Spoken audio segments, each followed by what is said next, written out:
price of freedom is death. We're coming to get our check.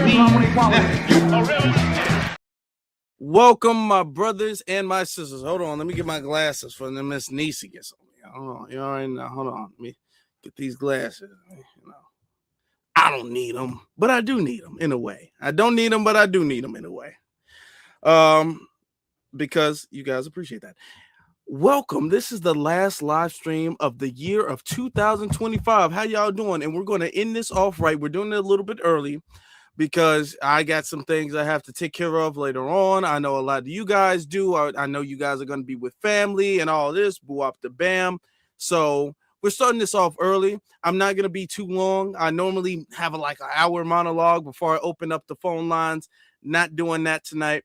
But there's a couple of things I want to cover. Okay. Just a couple of things I want to cover. The first thing I want to do is thank you guys sincerely. Okay. Because not only did this channel start off, I think this year, I got to double check. I think this year, this channel started off with around like 15,000, a little less than that, 15,000. So not only did we make it to 20,000 on my birthday, mind you, on my birthday, that was a very, very good birthday present for me. I appreciate y'all for that. Not only that, we also made it to 30,000 right before the end of the year. All right.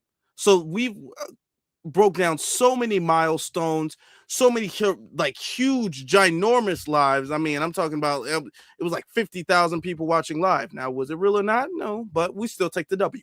So it was really good. Okay. There's been so much that the FBA family has been doing. So much work that's been done. The delineation movement has definitely advanced. All right. And our cause of reparations, we're closer to that goal. So I'm very appreciative for all of you guys' work, all of you guys' support, all of you guys coming in and working together. Is ups and downs with the movement, but it's ups and downs with every movement. All right. But we've persevered. We've stayed consistent. We stayed 10 toes down on the ground. I'm stumping my feet. Y'all can't see it, but I'm stumping my feet. We stayed 10 toes down on the ground, and I'm proud of us for that. All right. I am proud of us for that. I want to open up the phone lines after this. Now, I know that you guys, if you guys have been watching, because you guys are subscribed, right? You guys are subscribed, right? So we've been talking about politics. The reason why is because they understand what politicians understand now is that even though it's 2025 still today, tomorrow it won't be, but today, they know they need to start their campaign early. Every politician now, they can't start their campaign like 2 years before. Everybody is really starting their campaign almost a whole 4 years in advance. Almost an entire 4 years in advance. And this is something that I've been trying to prep us for, because they're talking about the midterms. It's still early, but they're talking about the midterms. But the underlying conversation of that is them talking about 2028. And when I say it, I'm saying it to let you guys know this is not just something I'm just saying for no reason. They're saying this because they really do think about 2028. All right. Because we beat them so bad. Okay. I'm telling you, 2024 was so bad for the Democratic Party. They feel like they need to set up a whole 4 years in advance early before the next presidential election. That's how badly they lost. They lost that bad. So that's what they're trying to do now. Let me show you guys. Let's pull this up. Hold on. Okay. Fair use, y'all.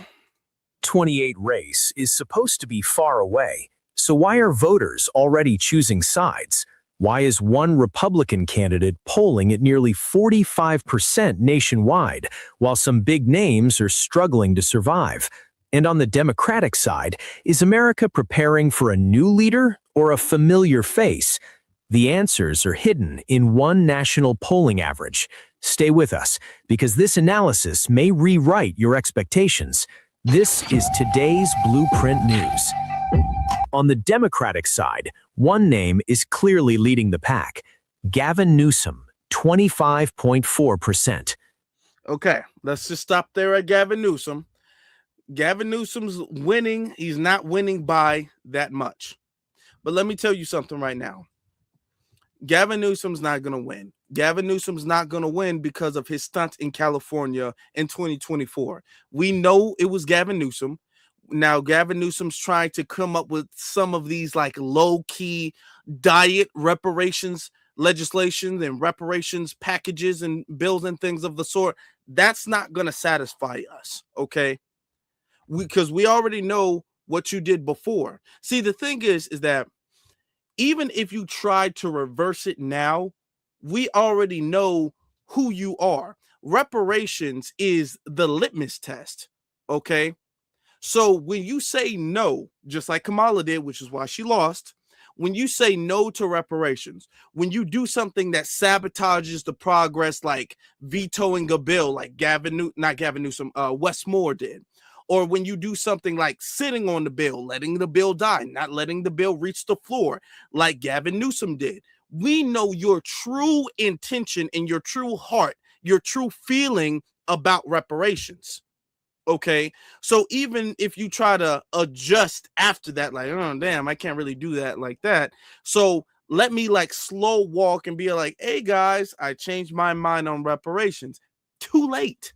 It's too late by that time because we already know what you're on. So we already know reparations in your hand is going to be destroyed.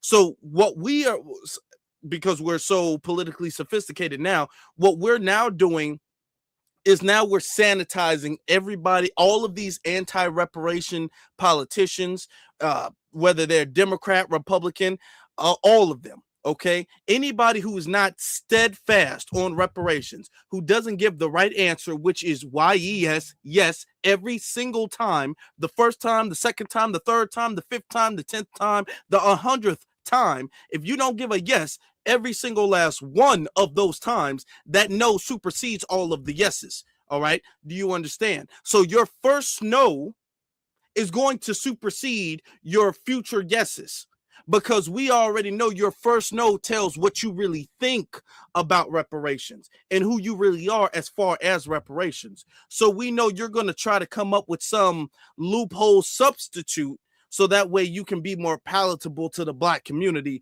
but we are not going to let that happen. Do you understand? So Gavin Newsom doesn't have a chance. He thinks he does, but he doesn't. Now, of course, as of right now, he has not announced he's running. If there's any Democrat that's going to run again, it's going to be him. It's absolutely going to be, or not again, absolutely going to be him for 2028. Okay? It's going to be him. He's showing his intent right now. All right.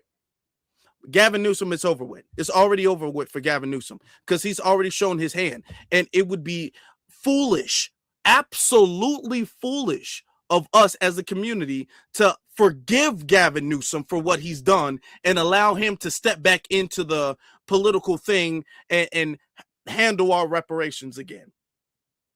See, this is how we're making progress. We're making progress by you messing up, you out the room.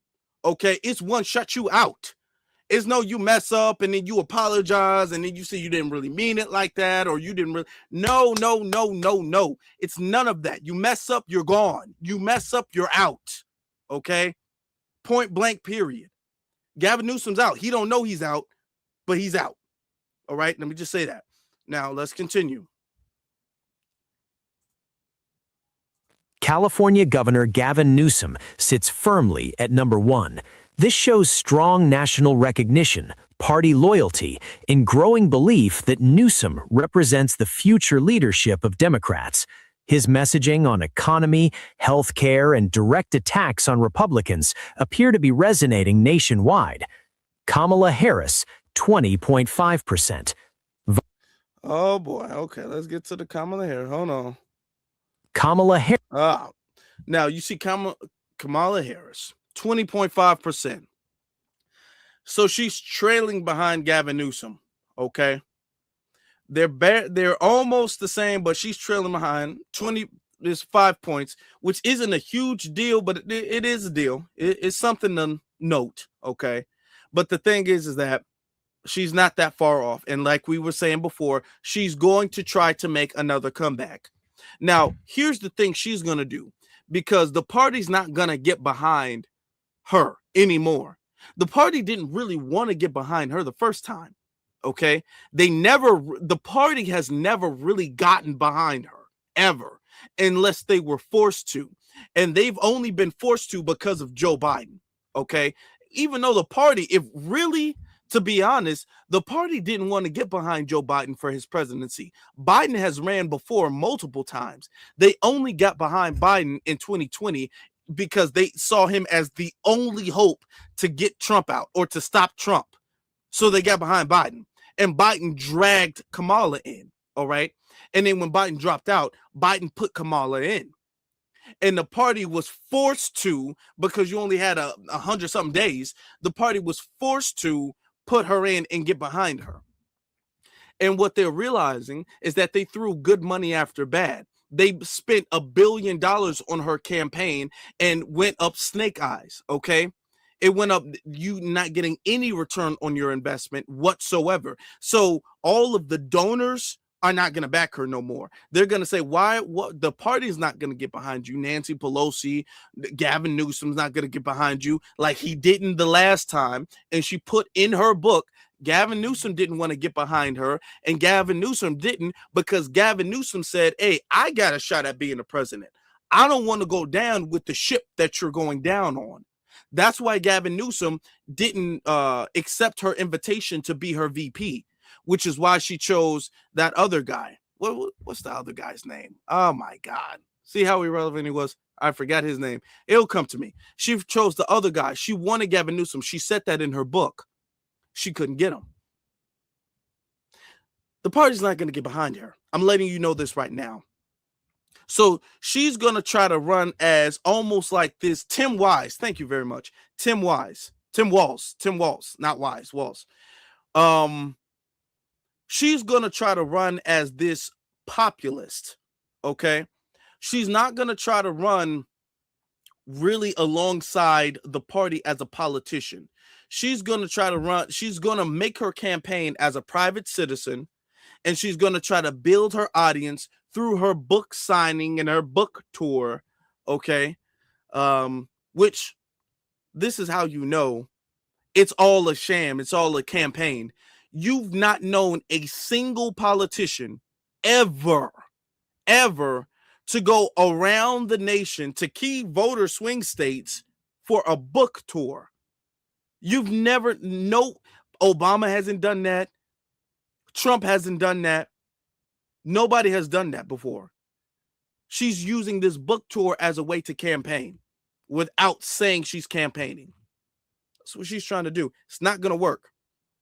It's not going to work for her, not only because the party's not backing her, but it's not going to work for her mainly because the Black community will not back her. She's insane for thinking that a third try at bat is going to work. She's insane.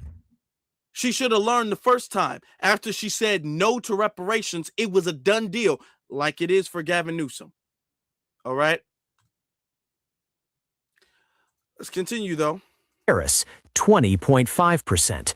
Vice President Kamala Harris remains a major force, just 5 points behind. Despite criticism and challenges, her position proves one thing clearly: institutional support and voter familiarity still matter. If Harris enters aggressively, this race could tighten overnight. Pete Buttigieg. I will say, while he's saying the whole it could tighten, that part is probably true, because her and Gavin Newsom are close in the polls enough for her to, if she makes the smart moves, she could tighten with Gavin Newsom. But the thing is that none of them are going to win, because none of them are going to get the Black vote.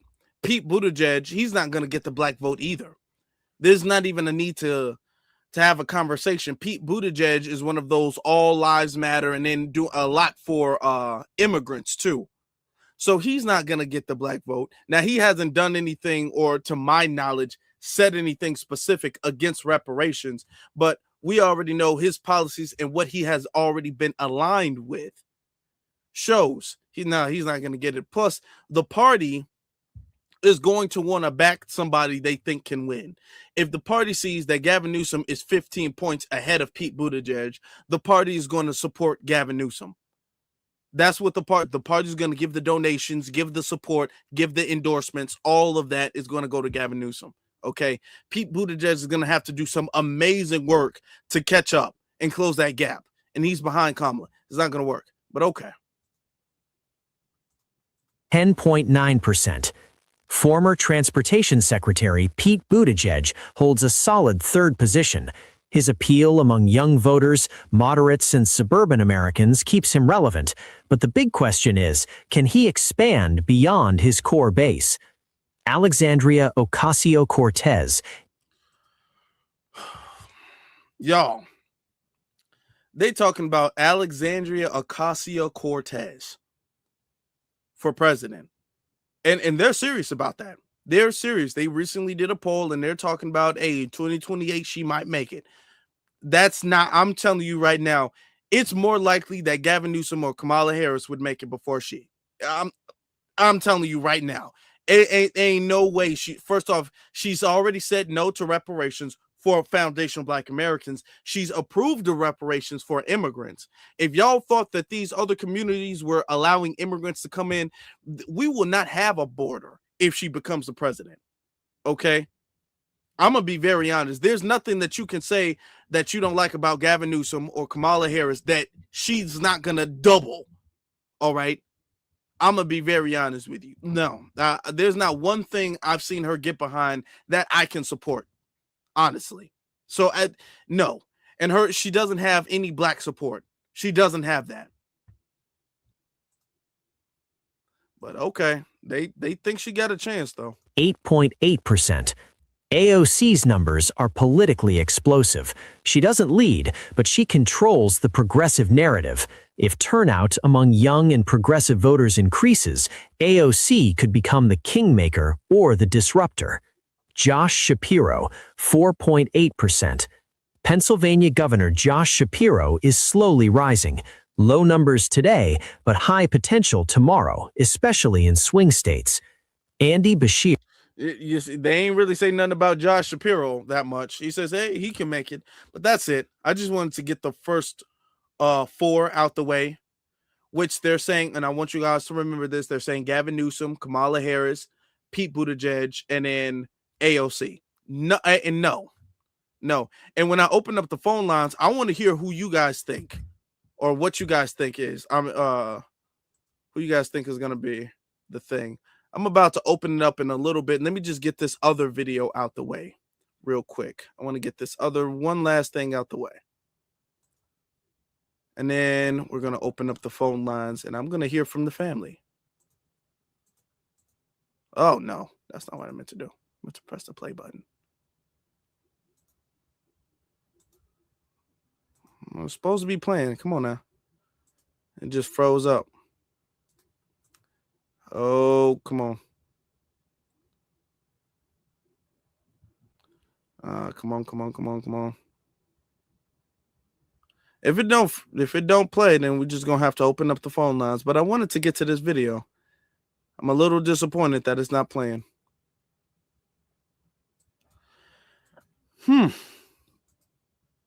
Reset it one more time, and then that's it. All right, so let's go back to There we go. Okay. Yep, it's cold, so we got to talk about ice.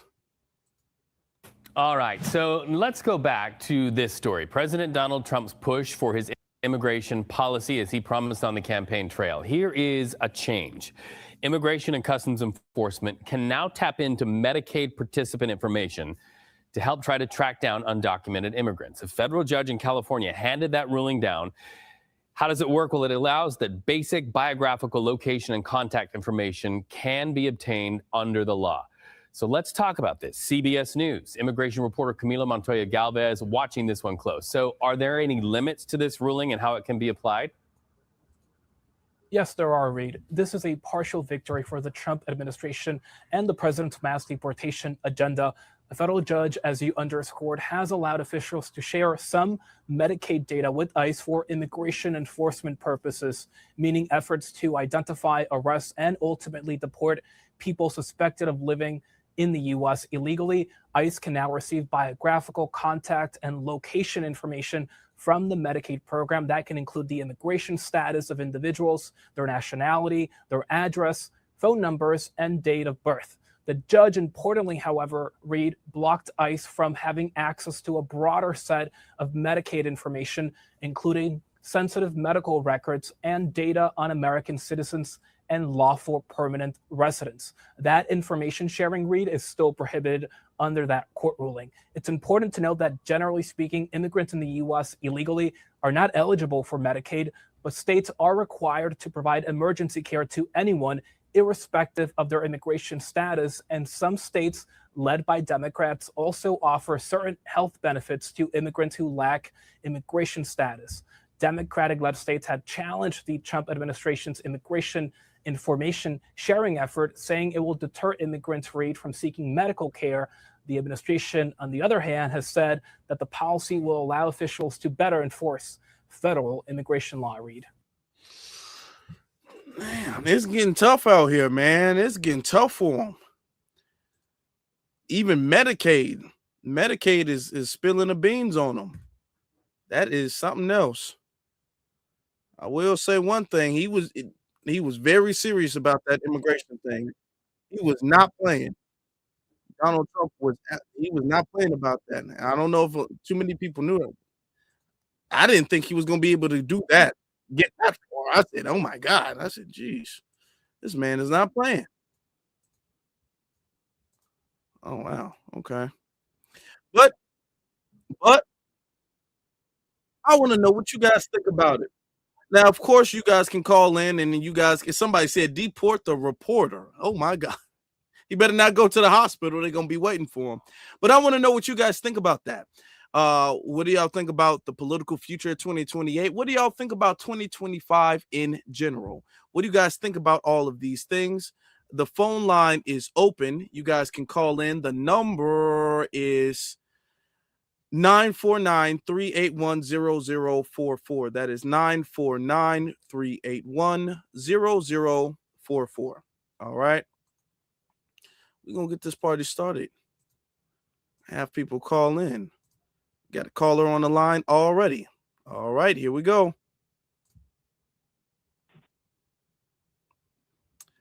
How you doing, Miss Nisi? Afro? Yeah, how you doing? Hey, baby, how you doing? I'm good.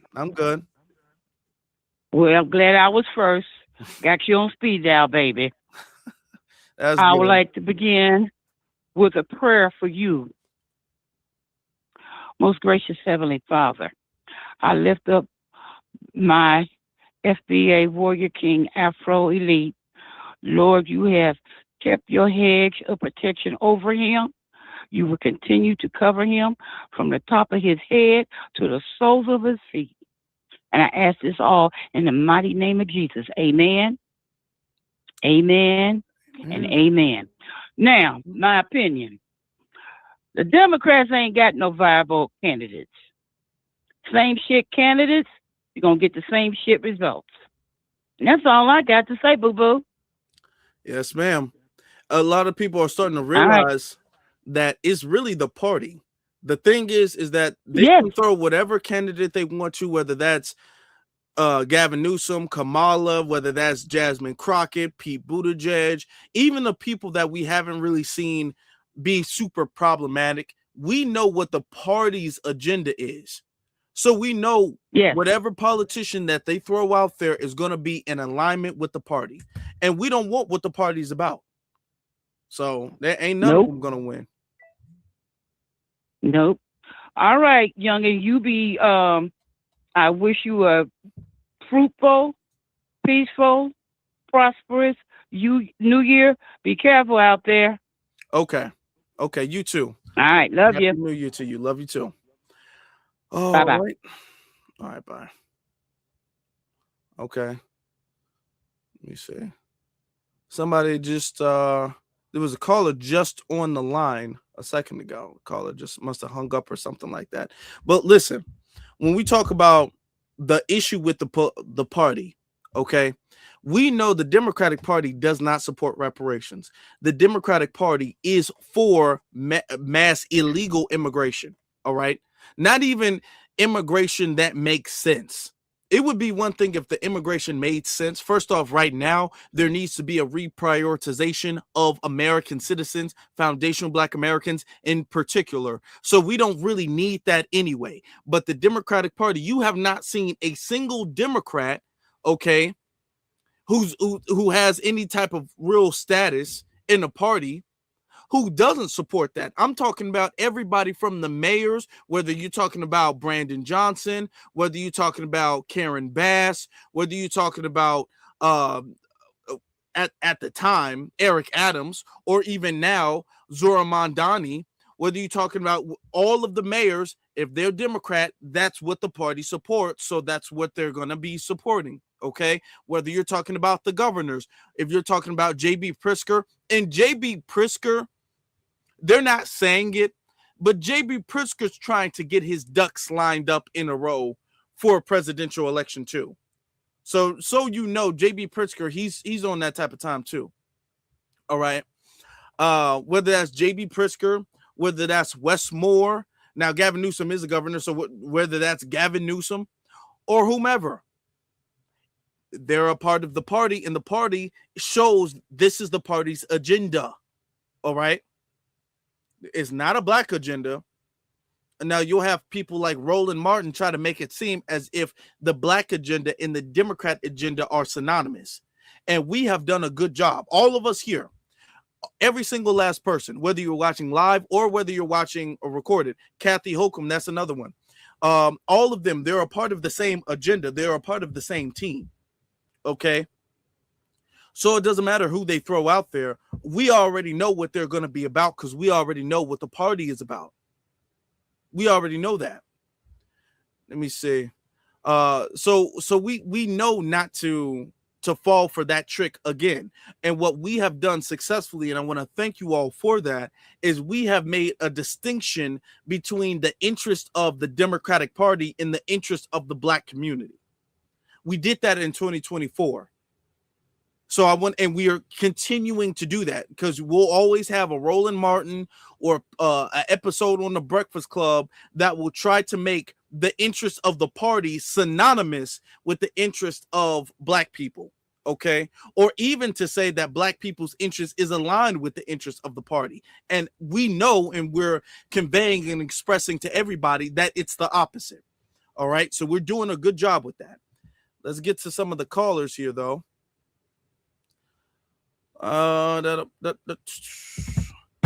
Caller from area code 954. Oh, that sounds like mom's. Yes, sir. You're on live.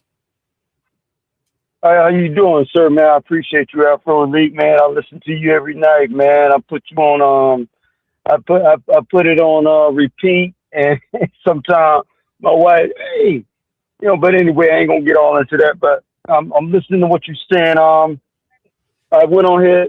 Let me see that. Okay, babe, I'm on the phone right now. I'm on the phone.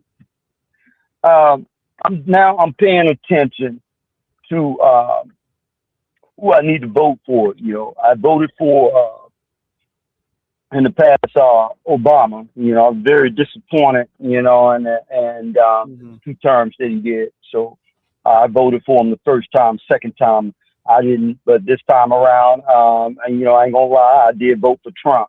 You know, but I did not vote the time prior to that. But I like what President Trump was doing to address some issues I have with this, you know, just deportation, because it affected my business as far as, you know, it was hard for me to compete as a Black business in California.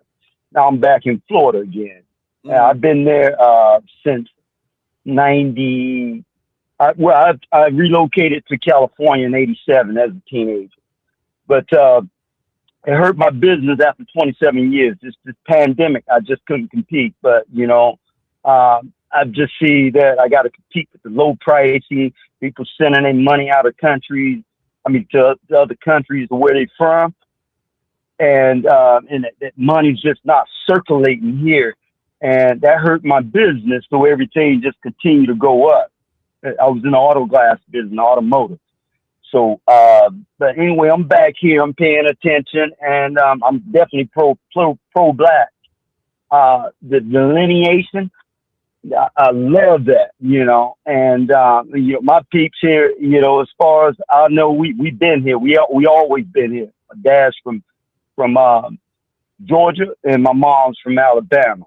And they met up down in Miami, Florida.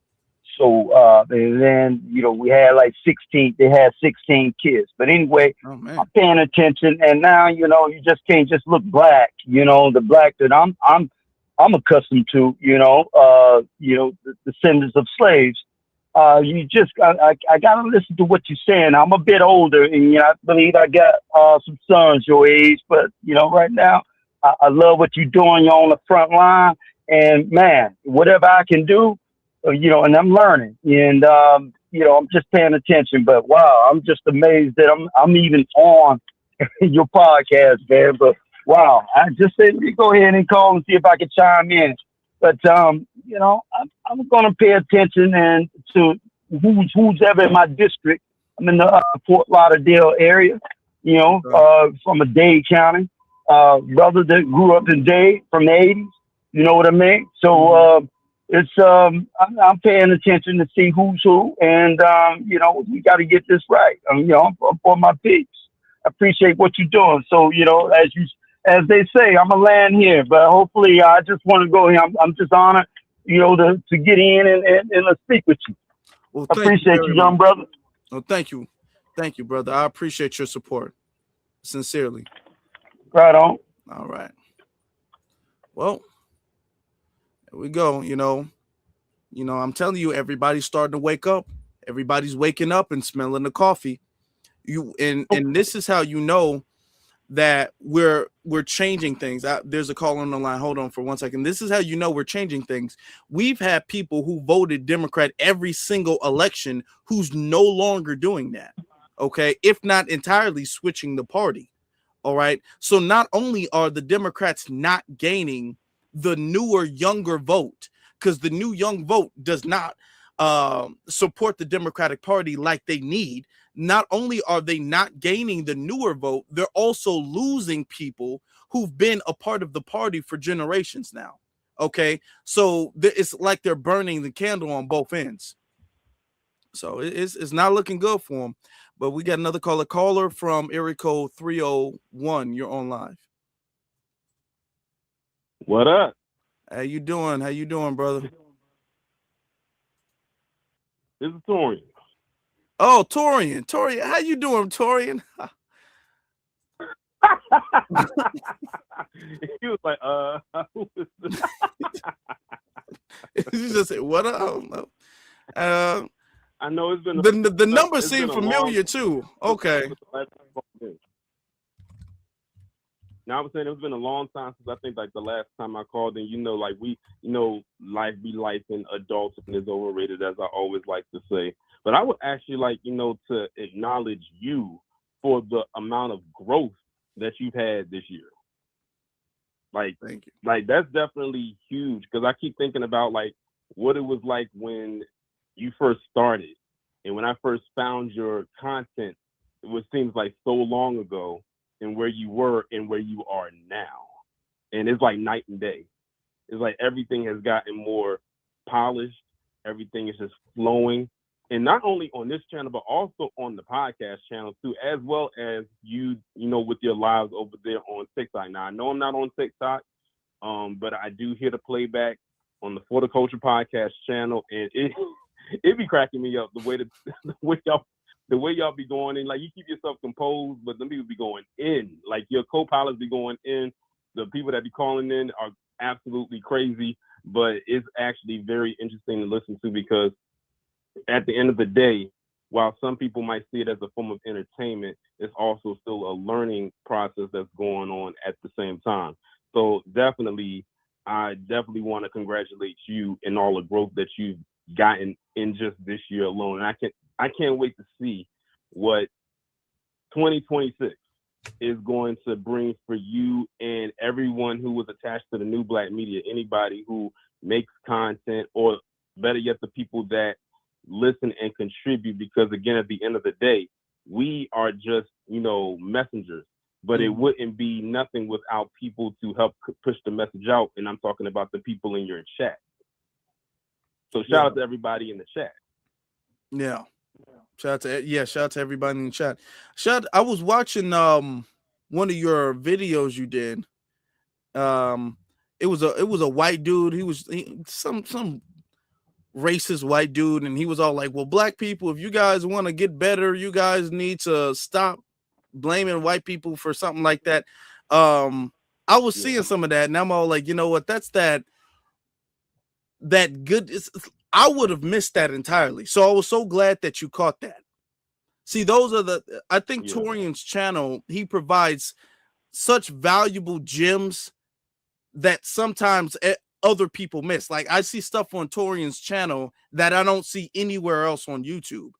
I don't know how he finds it. I know you got a Discord, brother. I don't know how you find it, but you be dropping gems that I don't see anywhere else. So, I want to commend you for that.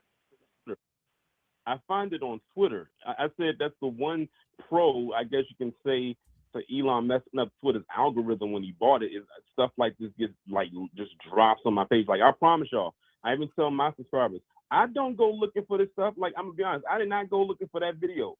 That video, I can't remember if someone sent it to me or if it just popped up on my page because someone who I might follow might have responded to it, or maybe someone DM'd it to me. I can't really remember, but I know exactly what video it's talking about because I just uploaded that video. And you want to know what's so crazy? I actually recorded that video in November, like towards the end of November, but just uploaded it like a couple days ago. Okay. It wasn't a video that was high up on my priority list, so that's why I wasn't quick to upload it. But like I said, it's basically now become, what I just from them especially, as boring content. Like, it's like, okay, how many times are y'all gonna say the same recycled crap over and over again, and for how many years? I mean, it's not like this is anything new. It's not like something they came up with last week. This is stuff that's been said for the last 2, 3, 4, 5, 6 decades, going back to Jim Crow and beyond. Yeah. They just repackaged it, and now they're on a digital format.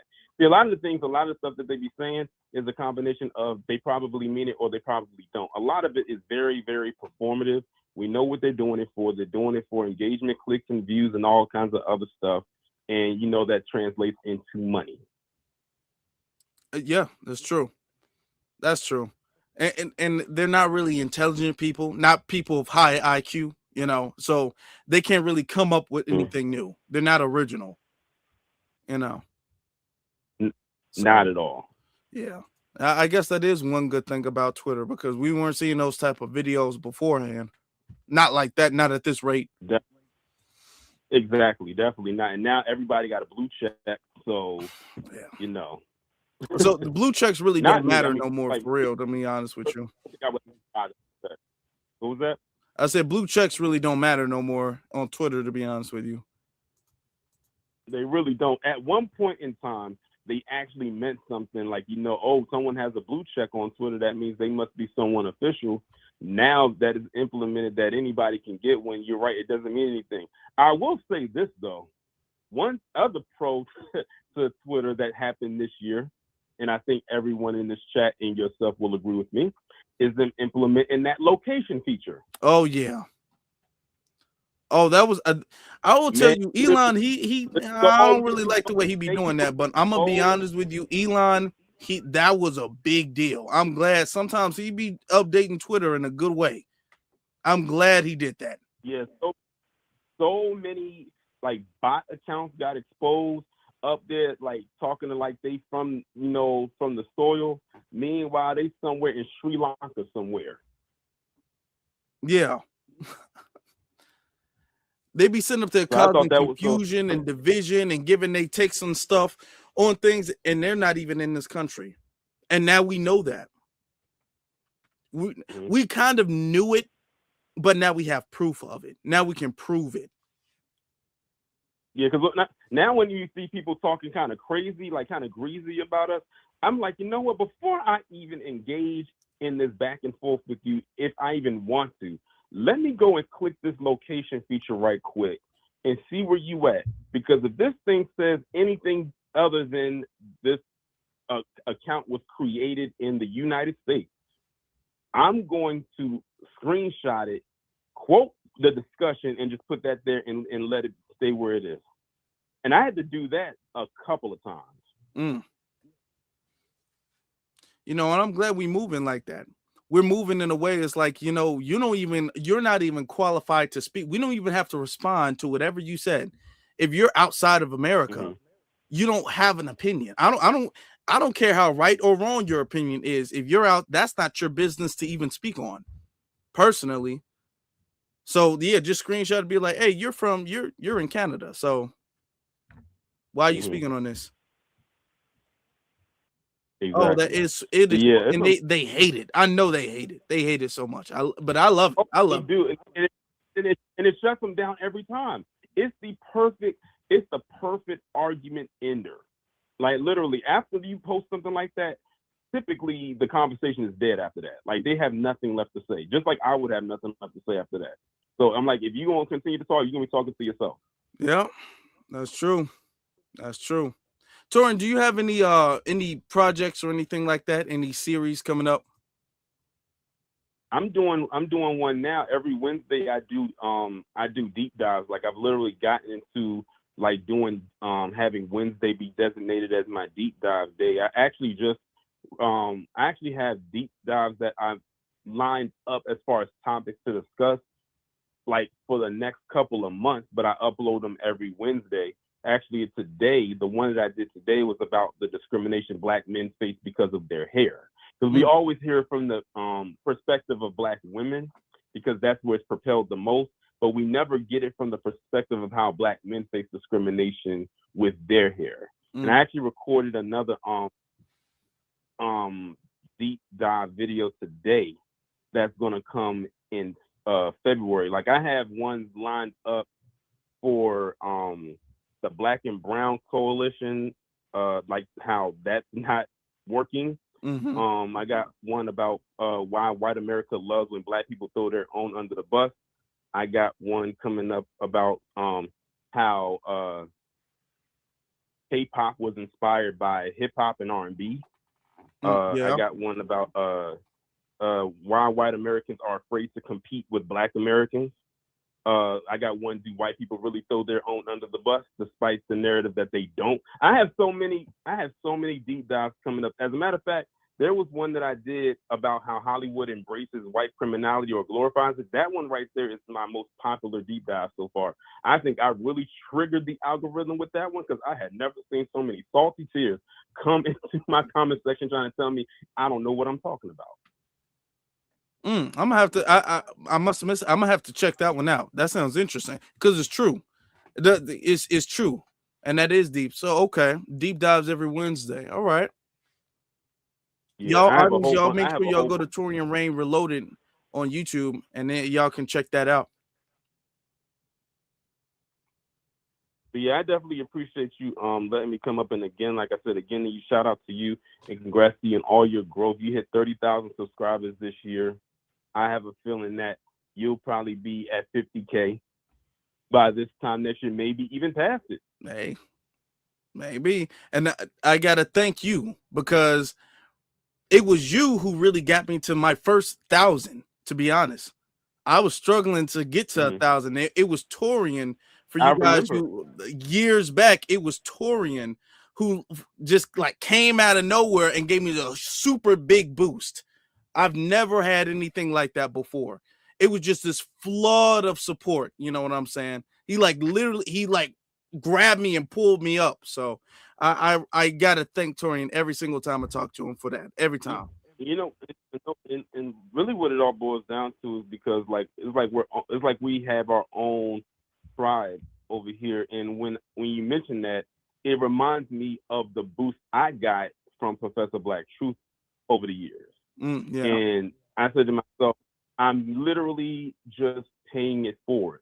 And the thing is, I usually I have to get comfortable with someone's content first. Mind you, what Afro did not tell y'all is when he said that is when I gave him the boost, we still hadn't even met face to face yet. Yeah. We were still only talking to each other either over the phone or online. We had not, me and Afro did not meet each other in person until the first rally for reparations. Yep, and that was in 20... was after the fact. That was when we had the first one. Oh yeah, yeah, that's the first time we met in DC that day. In DC, yeah. But you gave me that boost almost a year before then. Mm-hmm. That boost came. Yeah, that was about a whole year before then. I think when I first came across your channel, you wasn't even at 400 subscribers yet. Oh wow. Yeah. It's been. I know, that's why I said it seems like a huge, it's been so long. I mean, you're talking about 300 or something versus 30,000 plus. Yeah. Because I remember what it was like to, be in that position. Yeah, the struggle is real, man. It was. And I appreciate that. I mean, that's day one support right there, man. And I appreciate it. No problem. We gotta do something. We gotta do some we gotta work on a collab or something like that soon or something. Definitely do. Listen, a collab between us is long overdue. I can't remember the last collab that we did. I think the last collab we did wasn't even necessarily a collab. I think it was when it was actually brought up when we did when I did my last live last week, and we was on there playing games, and they said I think the last time we collabed it was me, you, ZZ, and Black Alpha, and you had that game, and ZZ had gave that wild answer. Yeah, that's it, man. That's been a minute. Yeah, I haven't done too many collabs this year. I'm gonna have to, touch back in and really reconnect.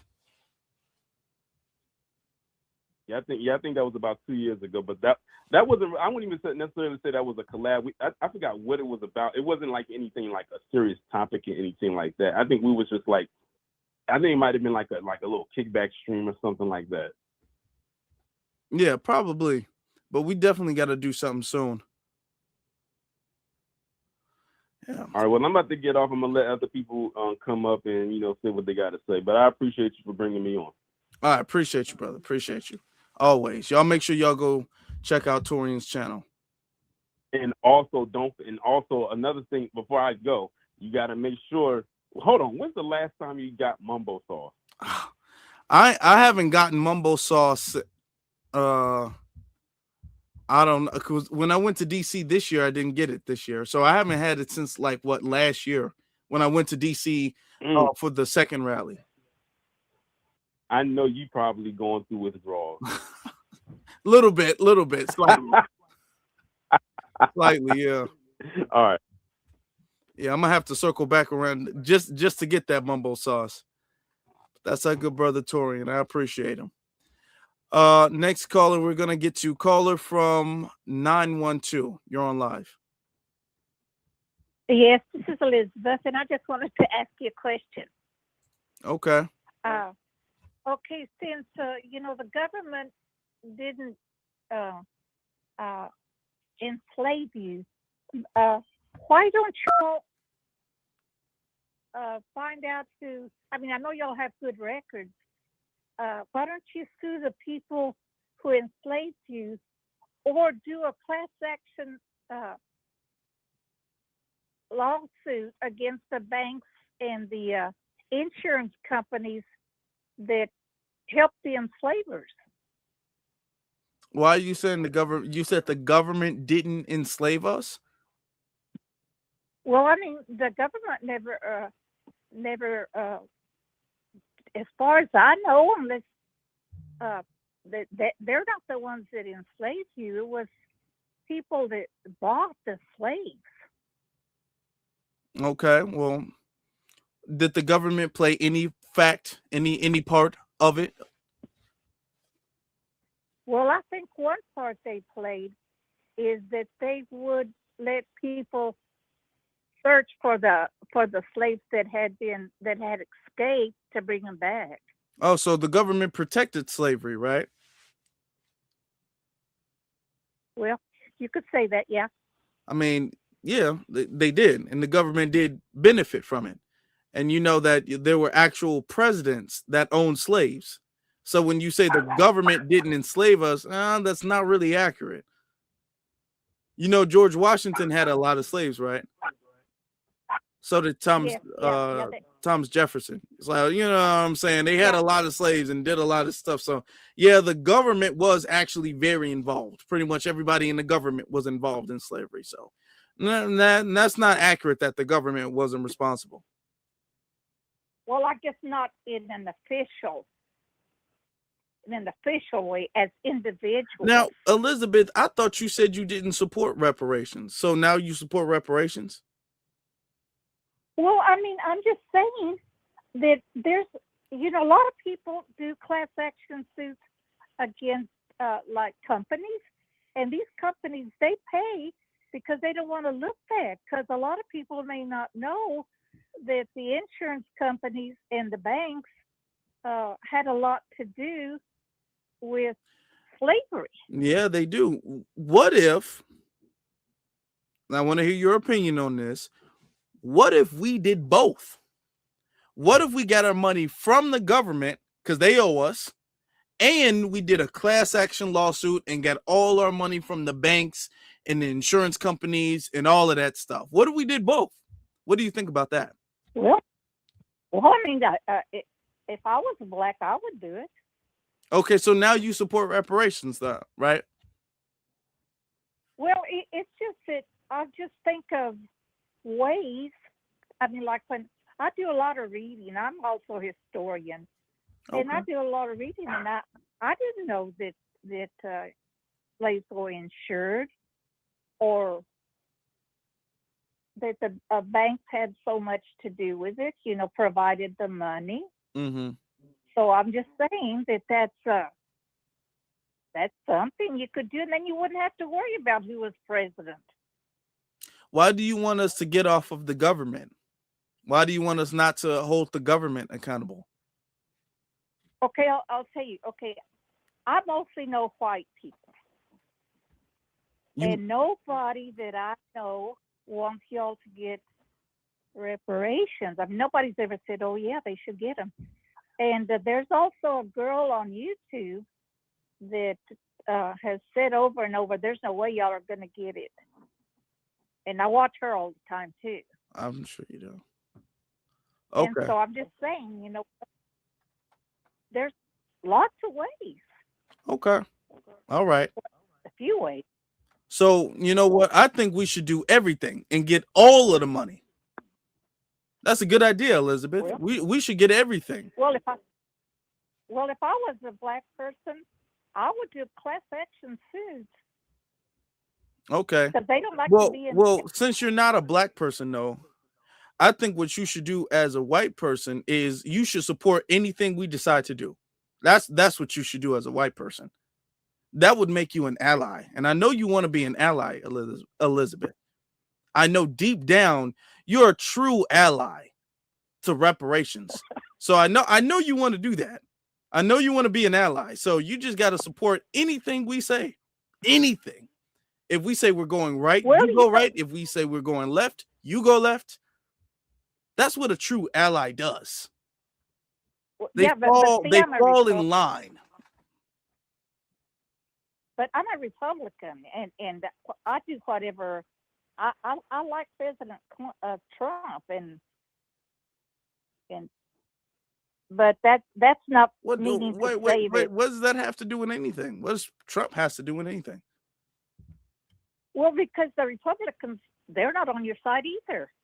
So you're not on Elizabeth. You're not on our side. Is that what you're saying? As far as the government, I'm neutral. I thought you said you were on Elizabeth. You're breaking our hearts. I thought you said you were on our side. I thought you were an ally to the black community. I thought you were calling in to give advice to be an ally. a white ally. Well, I gave you the advice that I would take. Oh, I okay. would do class. Can I ask you though? Do you see yourself as an ally? I see myself as neutral. I mean, I'm neutral as far as the government, You're okay. What do you? but not as far as the insurance companies and the banks. Okay. I back you there. Okay. So you're an Well, ally there's nothing I can. depending on the circumstance. She supports reparations depending on who we get it from. She says I'm an ally Well, as far as the banks. Now I'm neutral, well, which means pro-white as far as the government is concerned. well, Okay. the thing of it is that they're All not right. going to Okay. give it to you. Well, we'll consider your advice, Elizabeth. Thank you very much. Okay, bye. All right, bye. Oh boy. Came to give us advice on what she would do if she was black. All right. Okay. That's Elizabeth for you. Caller from area code 267. Hello, Afro Elite. Yes, sir. Hello. How you hear me? doing? It's Curtis. It's Curtis in Philadelphia. How you doing, brother? Curtis, how you doing, brother? All right, man. Yeah, I want to say Happy New Year's, brother. And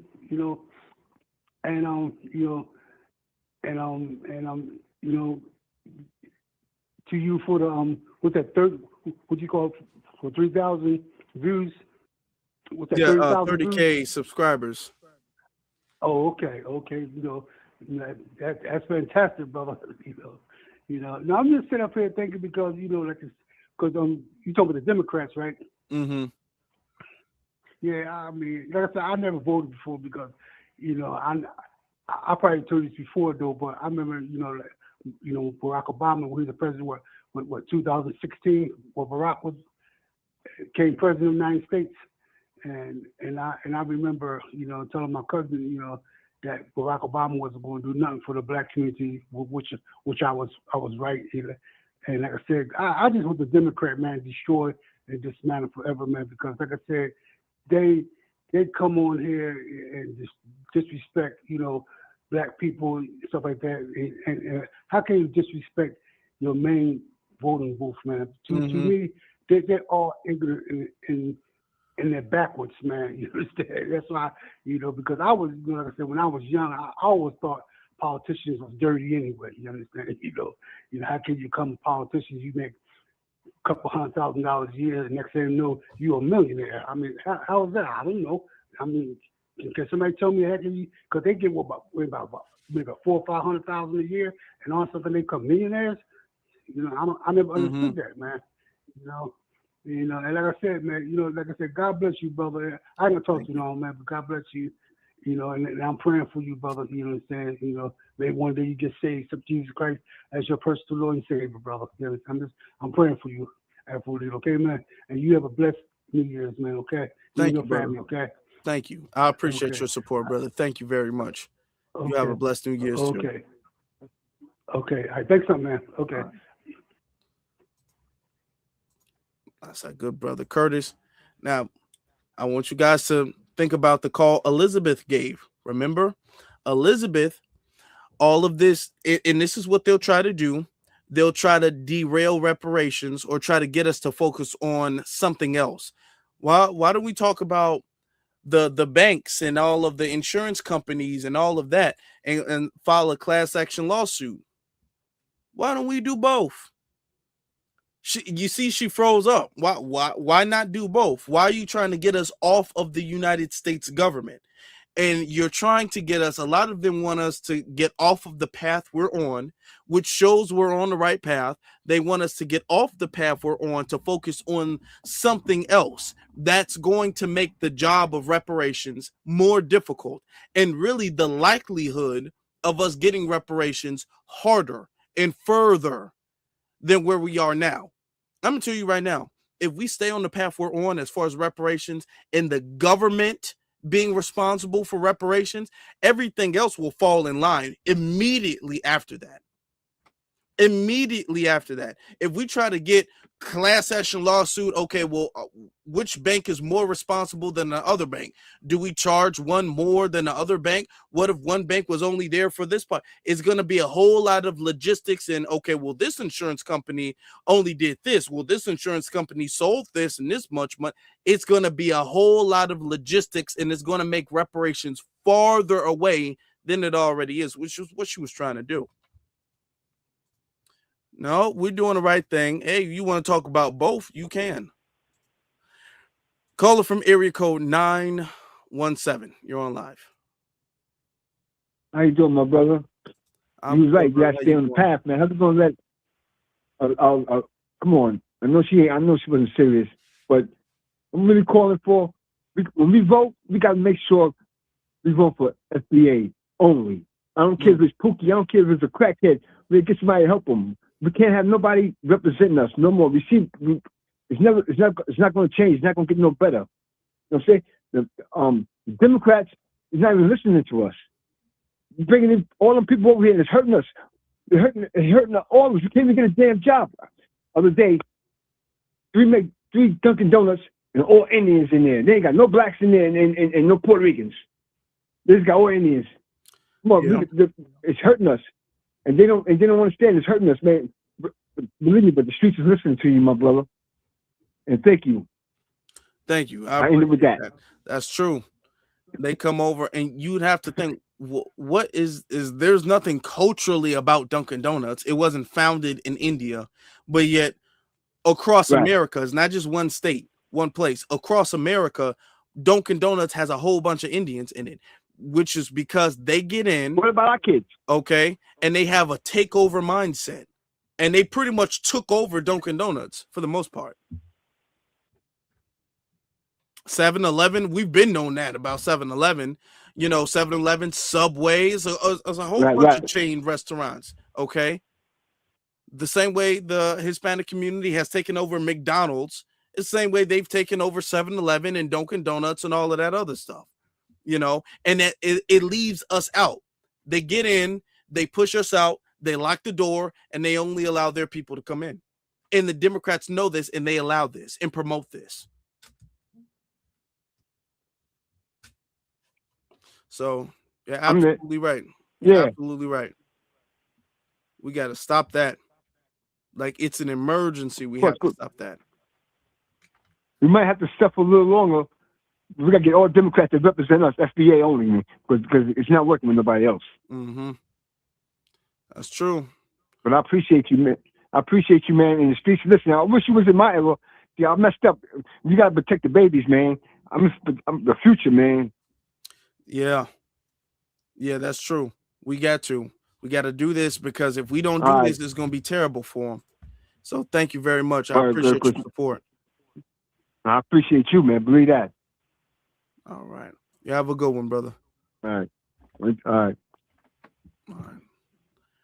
Hey, that's real talk, man. They're not leaving anything for the black children coming up. And then when the black kids turn to crime, people want to talk about the culture is criminal or criminalistic. We promote gang violence and culture and degeneracy when they turn to crime. Well, they don't have no opportunities because you're giving all of the opportunities to illegal immigrants. So what do you expect? Caller from area code 68608. Well, hey, FBA fam. Hey, Afro. How you doing? This is Miss Ursa. I'm doing great, and I am just sitting here, and I am so happy that these Democrats, Republicans, and these minority illegals are being revealed for the scammers that they are, because they sit up and talk about how hard they work, and they do so much better than us. And we've been trying to tell white people a couple decades that they were scammers. We've been knowing about Minnesota since like 2000. I have friends up there. I live in Wisconsin. And, of course, they don't listen to us. You know, the Arabs, they gave them money to put stores in our community, you know, and they sell bad meat. And they do food stamp fraud too. It's all kind of fraud going on. And I put some on I have I'm a contributor to Newsbreak. And so, you know, I mean, I'm 63 years old, you know, and we have been talking about this since they first started bringing those Arabs in 1980 to replace us. The whole thing was a replacement because they hate us so much, because we are the only ones that will fight and resist them. So the whole thing was a replacement for us. And so what did they do? They put drugs and crime. They put the police brutality, mass incarceration, and, you know, any community that you go to, Chicago, you know, and you know them ladies in Chicago, Afro Elite, you know, they got it going on. They are, you know, they shut down the city council meeting. Yeah, I know. Yeah, they are the only ones that stood up to the migrant invasion. Before they, you know, because I remember when they only had like 3, Zoe and the other lady, when they only had like 3 views and stuff like that. When they first start saying, what is it? Go red or flip red, right? Is that yeah? But you know, they were consistent, and they were consistent going to those city council meetings. Because I remember, like last year, you know, they locked them out. They did. You know, they would not listen to them. But you know, I mean, I'm telling you, they were persistent. And, you know, I was looking at the city council meeting online, and do you know that the aldermen sided with them? The aldermen said, they were talking about gambling. And you know what the aldermen said? Well, our mayor gambled, but he made the wrong one. He gambled on illegal immigrants. Yeah. And that was real bad. He made the wrong decision. He shouldn't have made that one. And now but to be called out by your own alderman. Say that again? To be called out by your own alderman. Yeah. The fact that... And the only... yeah, go ahead. The fact that his alderman had rejected him publicly in his budget publicly, I know, and decided to do their own thing shows that he's not even in control of his own government. His own council. It shows the power. It shows the power of those women. Yeah, it does. You're right because about that. Because they are the only ones that stood up to those migrants. And I'm telling you, they just like you. Y'all persistent. You know, I mean, I have so much. I look up to y'all because, you know how we do. We might start something and then, you know, then we get lazy or whatever. But I'm telling you, them ladies, you know, and they have changed the whole immigration narrative, and so have FBAs. Yes, ma'am. That's true, and we got to keep doing that. Yep. We have to stay consistent with that. You know, Chicago. We got to stay on that because everybody's watching. We need Atlanta. Atlanta's doing some nefarious activities with that with the African Union. I've heard about that. I have heard about that, and they are doing that. So we got to watch out for all of that. You know, in LA, you know, LA is scamming. Rockford, Illinois. I live in Beloit. That's like, you know, Rockford, you know, is part of Illinois. You know, they gave African Museum like $20 million or something like that to have it built, and they gave the Arabs like $13 million, but then turned around and said they didn't have. They're consolidating the school system because they don't have money. Okay. It is everywhere, man. And we are the ones that really started the fight against, against the tethers. So I'm gonna land my plane, and but we just gotta, the universe is in our corner because they done us wrong. And I don't, what is that lady, Lisa Cabrero? She has a Lisa YouTube Cabrero. channel. And she made such a profound statement. She said that, and this was one of those short videos or whatever. But anyway, she said that all of these minority immigrants that have come up in here have used white supremacy to degrade us, and none of them even thought to say, hey, we don't need to be putting these people down. None of them. She said none of them does. She said that was pure evil. That's true. That's what they did. Yes, yeah, that's true. That's what they did. And the Democratic Party too. We can't let them off the hook. I mean, and it's diabolical the way that they, the benign neglect and how they neglected our school system. Because I know even here in Beloit, when all the illegals came from Mexico and couldn't speak English, they took funds for them to have bilingual education. That is a big thing. Okay, I'm gonna have to look into that. But yeah, that's true. That's why we gotta get this party up out of here. We gotta make sure that they don't have any power anymore. You said what? Let me tell you the evilness, the evilness of these illegals, because in California, there was a measure they put forth something, a bill, so we could have bilingual education from K through 12, like they do, right? Mm-hmm. When they come, they get bilingual for free. And do you know the Mexicans, those people shot it down? That's that Black and Brown coalition. And that's on YouTube. That's that Black and Brown coalition. That's on YouTube. Okay. And I think that one lady, but I think you see how evil that is. But anyway, yeah, this is deep. But anyway, keep doing what you're doing. Love you guys. Hey, FBA fam, Happy New Year. Happy New Year to you too. Thank you. Thank you. Okay, bye-bye, hon. All right. Let's get to next caller. That's I'm telling you, we gotta stay steady on what we're doing. We gotta stay steady on it. Caller from area code 983. 983, you're on live.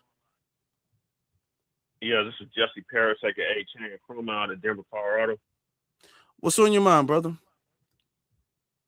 Hey, B1 salute to you, Afro Lead. Happy New Year to you and to the chat. What I was gonna say is the Democrats ain't got a slightest chance in hell of winning the 2026 midterm elections or the 2028 presidential elections. Yeah. They still ain't learned from 2024. They still running around here talking about goddamn Gaza. Gaza not the reason why y'all lost. The reason why you lost is you neglected your base, the FBA base. You forgot. You continue to forget our tangibles. You're not producing tangibles for us. But yeah, you want us to go out and vote. You're doing everything for everybody, including these damn illegal immigrants. And we're not going for it no more. So all you Democratic shields, all you roly-poly Martins, all you joyless Reeds,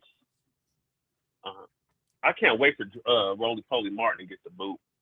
Oh, but joyless Reed got the boot this year. Tiffany Cross-eyed, Angela Rye with tomato on the side, Amanda Sears, all these Democratic bootlicks got the boot this year, and I'm glad for it. I hope they continue to lose their jobs in 2026, going into 2027 and 2028. We are very serious about our tangibles, Afro Elite. And I believe that the Democrats are going to have to lose both the midterms, 2026, and in 2028 before they get it through their thick donkey skulls that we're not playing about our tangibles. We want direct lineage-based cash payments to foundational Black Americans, freedmen, American freedmen. We want an anti-Black hate crime bill, specifically for FBA. We want tax-free exemptions, and we want land allotments, specifically to our lineage. If they're not offering any or all of the above, then they're not getting our vote. Yeah. The days are over of us just voting just to be voting. And Orange Man bad. We got to get Orange Man out. Orange Man ain't doing nothing to harm FBA. He's doing something to get rid of them damn illegal immigrants that these Democrats have prioritized over actual citizens. I go through it every Monday with my Denver City Council. These must prioritize illegal immigrants. They put these illegal immigrants up to speak. They have a whole homeland to go back to. They don't have to be living out their cars. They don't have to be living in no tents. They can go back to their homeland. Us, on the other hand, we are being gentrified, displaced out of our communities. We are being locked out the employment field, like the previous callers were talking about. They got the damn Hispanics in all these fields, construction, plumbing, et cetera, et cetera. We got to go back to hiring our own people. Get these damn bootlick politicians out of office. And like I said, I'm gonna run for office again. I encourage more FBAs to run for office, and they local locales, local, state, federal. Start where you at, fight where you at, wherever you at. Like same thing y'all going through in Chicago, we're going through it here in Denver. The budget is majority going towards the police and these damn illegal immigrants, and we cannot have that. So we got to put all these Democrats on notice. 2026, we're not playing about our tangibles. That means we got to vote them all out of office. So be it. That's true. Let me Congressional Black Caucus. I'm gonna let you land because I'm gonna Afro. say something real quick. So I'm gonna let you land real quick. Okay. So I'm just gonna close with this. This is the year and a decade of tangibles. Continue to demand something tangible for your vote, Black family. This is just the beginning. We're gonna continue to mash the gas going into 2026. So any of these politicians coming to us saying, we need you to vote, demand something tangible for your vote. If they're not offering no tangibles, don't waste your time. And I'll land my plane there. Okay. All right. Thank you. Let me say this. We've talked about Jasmine Crockett in her race for Senate. She's running for Senate. There's a lot of people who are contesting her race and her run because of her, I guess, previous or historic support of Israel or whatever. And this is before the whole war took place, but they don't like, there's people who don't like anybody who's ever supported Israel ever. And they're like, oh, now here's the thing. That's their thing. But if she loses, it's not going to be because of Gaza. What they're trying to do is they're trying to set this up where if she loses, she didn't lose because of a lack of Black grassroots support. She lost because of her stance on Gaza or her stance on Israel. And this is the excuse that they're going to be making. They tried to say the same thing with Kamala. Well, Kamala didn't lose because of a lack of Black support. She lost because it was the Palestinians who didn't vote for her. It was the Palestinians. That's the reason why she lost. And they're doing that so they don't have to acknowledge our power politically. Because when the world sees that a politician can't get in without our support and approval, then we have political leverage and power. They don't want us to recognize that. So anytime that they lose, they'll try to give the credit to something else. Well, they lost because of their stance with Israel, their support of Israel, their support of Gaza. That's the reason. It's not because of Black people. Black people didn't do anything. It was the Palestinians. That's what they're going to be doing with Jasmine Crockett. They're already trying to set that up. So if she does lose, it's going to be because of Gaza. That's why. And you said something, brother, that just reminded me of that. Yes, I agree. They're going to make every excuse in the book on why they lost. But we already know what the elephant in the room is, and that's the FBA. Yeah, that's true. I appreciate that. Get to some of these other callers. Thank you very much. You have a good one. All right. Hey, that's true. I appreciate y'all patience. I appreciate that. We're gonna get to y'all. I appreciate y'all patience. Caller from area code 443. Can I be heard? Can you hear me? Yes, you can. All right. This is Master Musa out of Baltimore, Maryland. What's happening with you? What's going on, brother? Not much. Just talking to the fam. I hear you. I hear you. I feel like all 2025, it's been sounding like this. Yeah, All for real. 2025, it's been sounding like that all 2025. It's a crazy year. What happened? Kamala didn't win? Really? Didn't pan out? Didn't win? Oh, snap. Oh, shit. People getting deported? What? What? What's going on? ICE? They hitting people's doorways. Oh, snap. Huh? EBT? What's going on with EBT?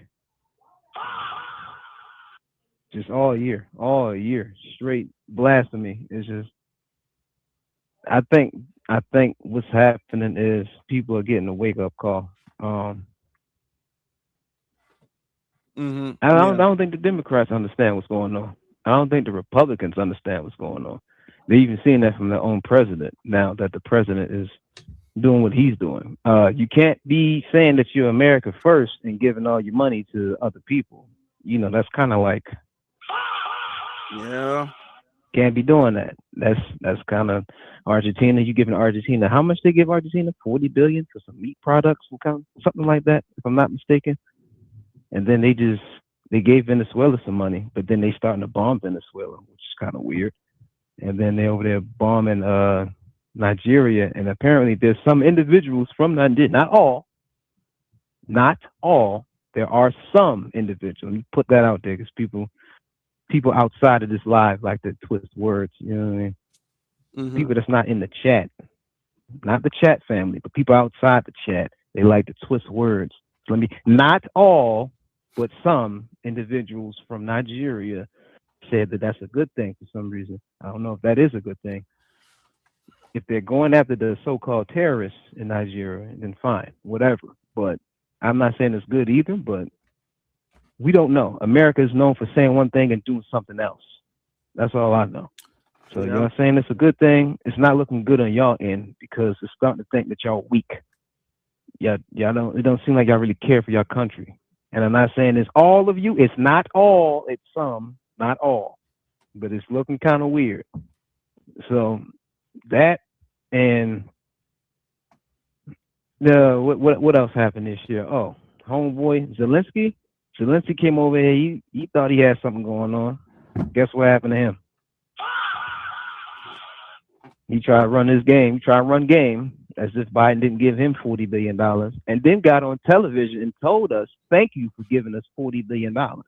Oh wow, okay, so that's how we rolling. And then when he met Trump, that's not how it was going down. Okay, all right, so just another year in the bucket of nonsense. Not to mention, on top of that, the Iran thing that could have turned into something serious with Iran not too long ago. That was this year. On top of the school shootings, that was this year. Yeah. That happened damn near back to back, even amidst of Kirk's quote unquote assassination. And that happened. What was that? Was that during or after the quote unquote assassination? It was.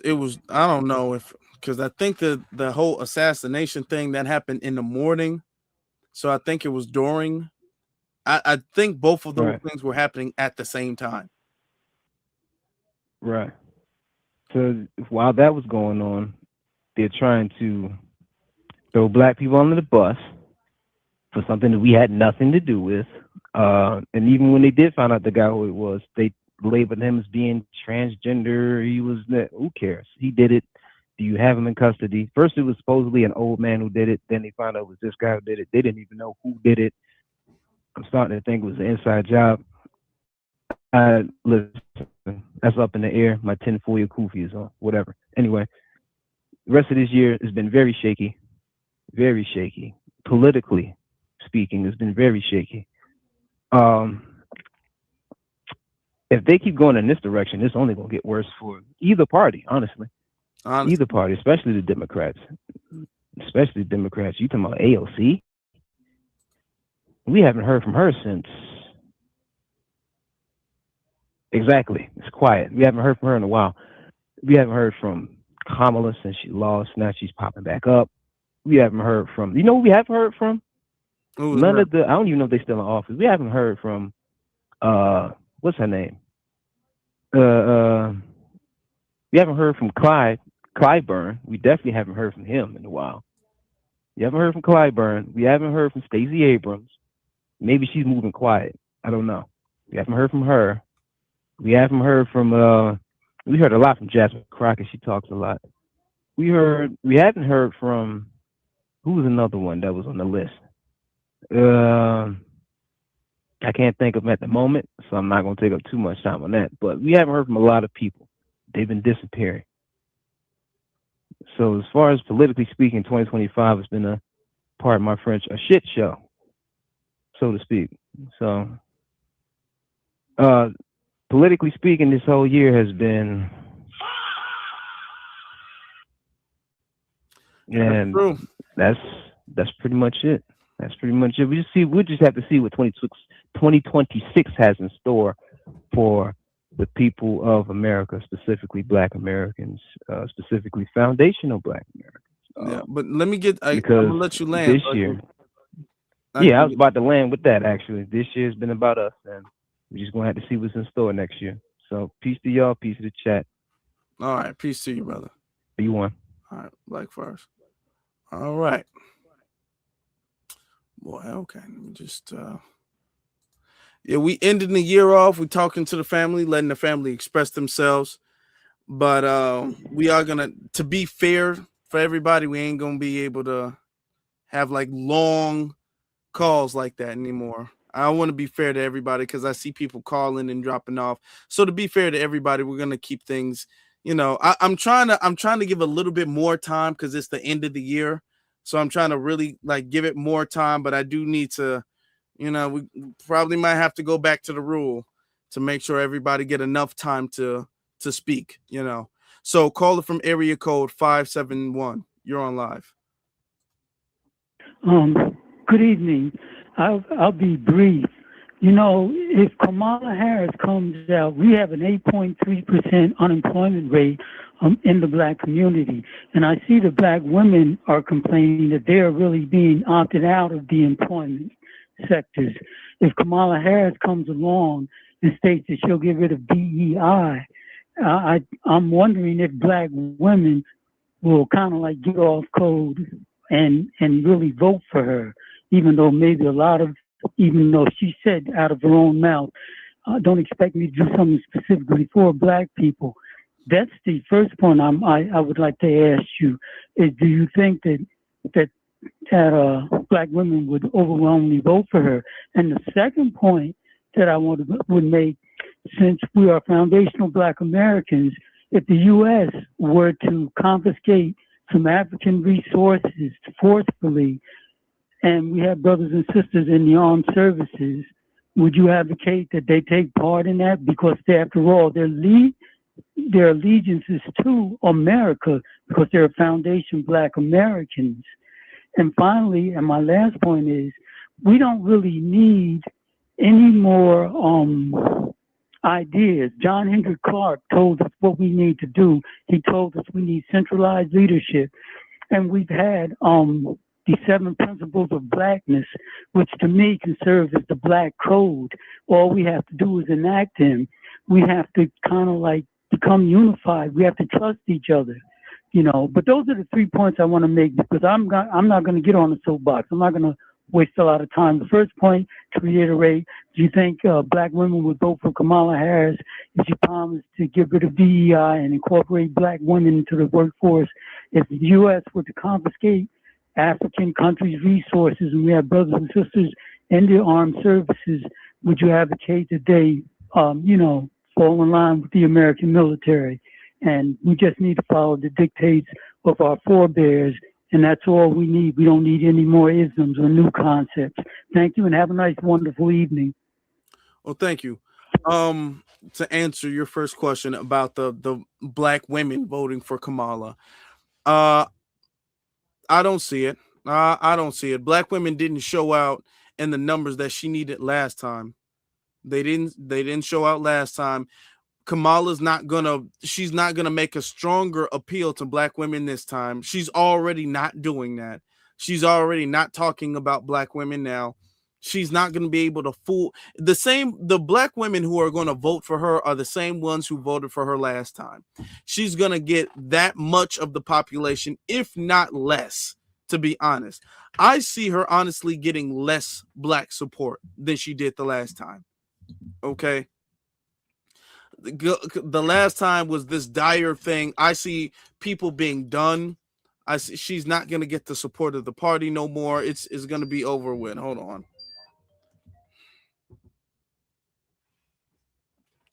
Okay.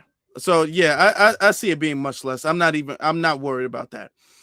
There's enough black women who really understand what DEI is. You don't really see black women for the most part tripping about DEI like that. Okay.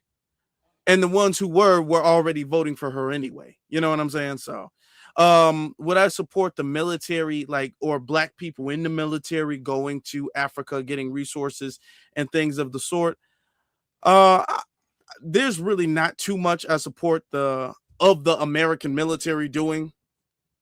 You know, we got to understand the military, America and the American military is kind of unscrupulous. So I couldn't say I would get behind them doing anything unscrupulous to anybody.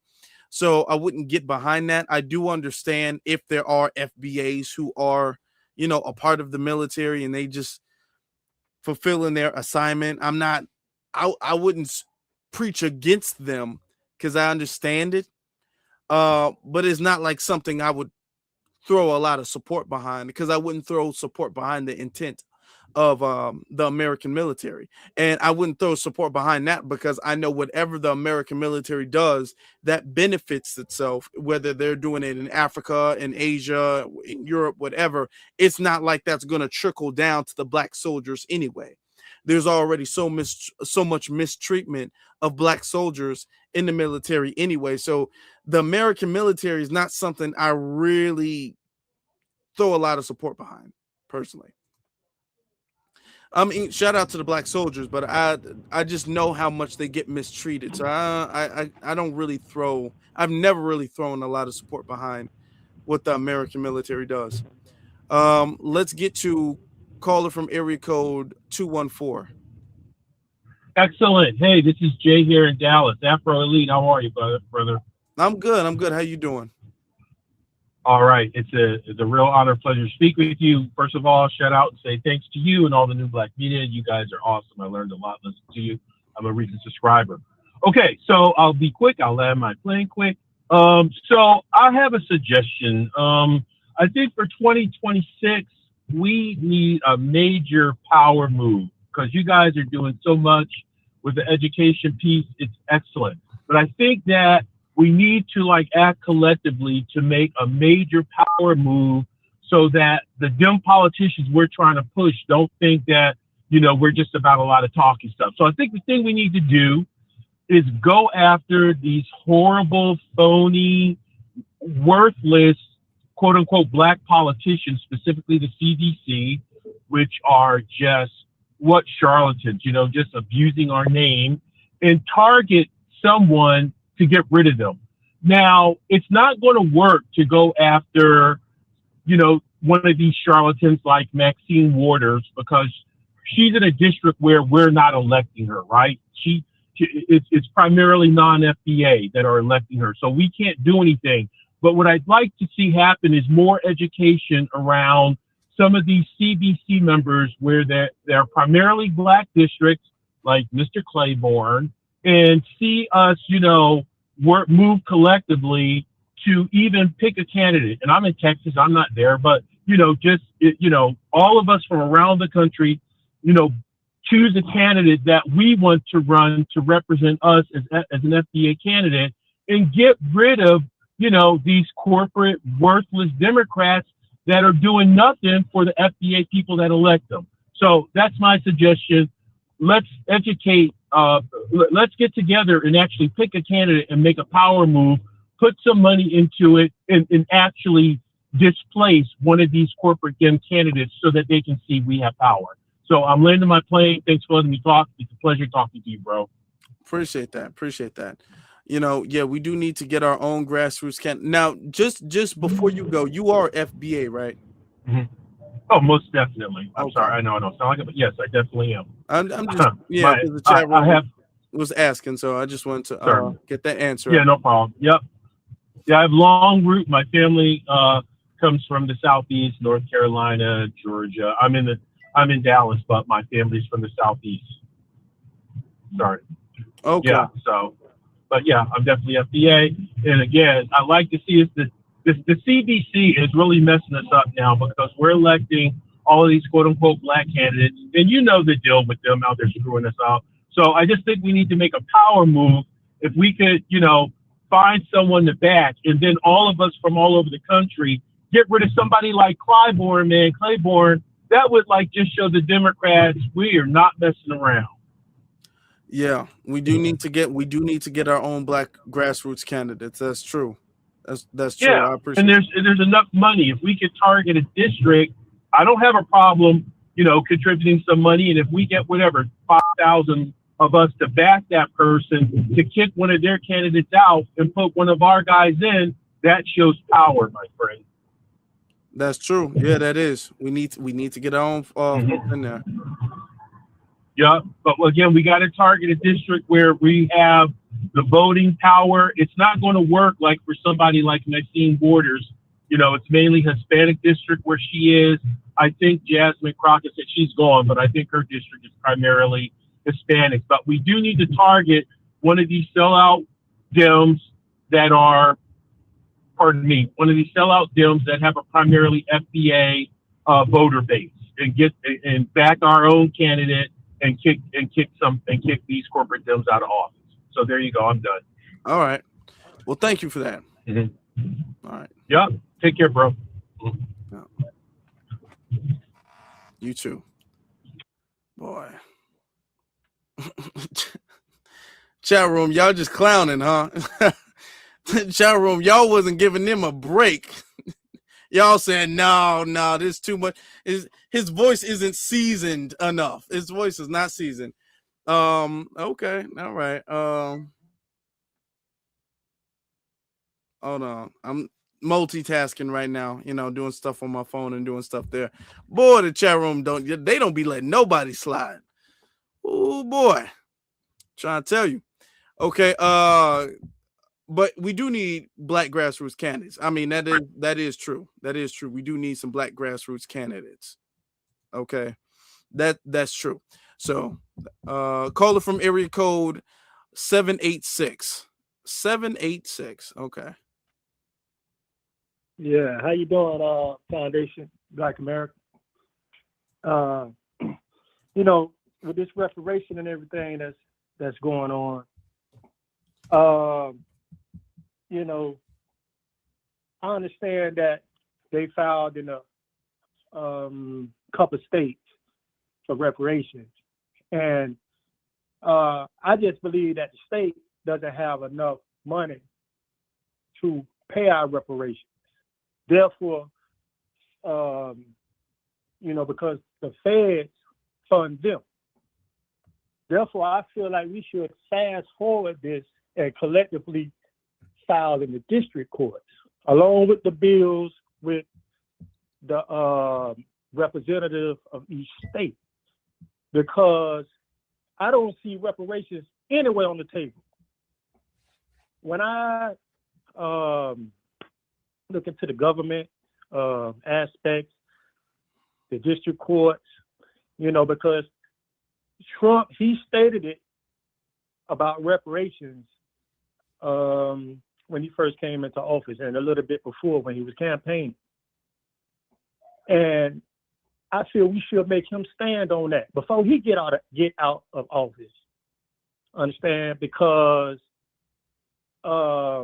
you said Trump campaigned on reparations? Is that what you're saying? Well, I heard him he was speaking about the immigrants coming over here, taking over and doing, different type of, he was shooting his campaign and saying, hey, we need to, close the borders and do this, do that. And I think I heard him say a couple of things about reparations. And my whole thing is, if we don't collectively filed it. I gotta find that clip. I've not heard Trump say or advocate anything. But all right, okay. We're not gonna get stuck on that. We're not gonna get stuck on that right there. But my whole thing is you have to collectively file in all 52 states, and the 52 states are called sister circuits. And then those sister circuits, it goes up into the district court, the appellate court, the Supreme Court. The bills coming from each representative of each state, and get this ball rolling. You know what I'm saying? Because other than that, I don't see. Let me ask you. Let me just ask you. We file. What are we filing again? I just want to be clear. For reparations. So we file in 50 states. What we file? What, like a lawsuit? Like we file? What do we file? Right. You have to collectively file like a civil lawsuit. Okay, FBA. we file a civil lawsuit to the government, right? Not the state, because the government, they're the ones that fund the state. They don't have enough money to pay any reparations to the state, but it can start there. Okay. But my whole thing is they go ahead. Well, my thing is because that let me just say this. My thing is that that's not what the Japanese did when they get their reparations. Like when America has given reparations to other people in the past, all of these extra steps, and I'm not saying, I'm not even trying to be, joke about it or be disrespectful. I'm just trying to hey man, you can say hold on. Let me just say, hold on. Reparations nowhere. Okay, sir, hold on. I'm just saying because reparations has been done in the past, and when people come up and say, well, we're not gonna get it, there's no way we can get it unless we do boo up the bam, and then we file here, and then we got to re-identify here. I'm not saying you're saying that, but we have callers who call in and say what we're doing will never work. We got to do this, and then cross this line, and then we got to re-identify and then file this petition and file this lawsuit and all of this stuff. But historically speaking, all of these other groups of people have never had to do that, And when you say, but I haven't met Casper the Ghost of none of them. So all of this reparations that we're talking about, because I'm the FBA all the way. I'm not talking about all these reparations. Hold on, let me also add. Where can I check up on the status? Okay, let me also add though that when you say the states are broke, too broke to pay reparations, I would challenge that. I would challenge that by saying the states were not broke enough not to give illegal immigrants millions of dollars.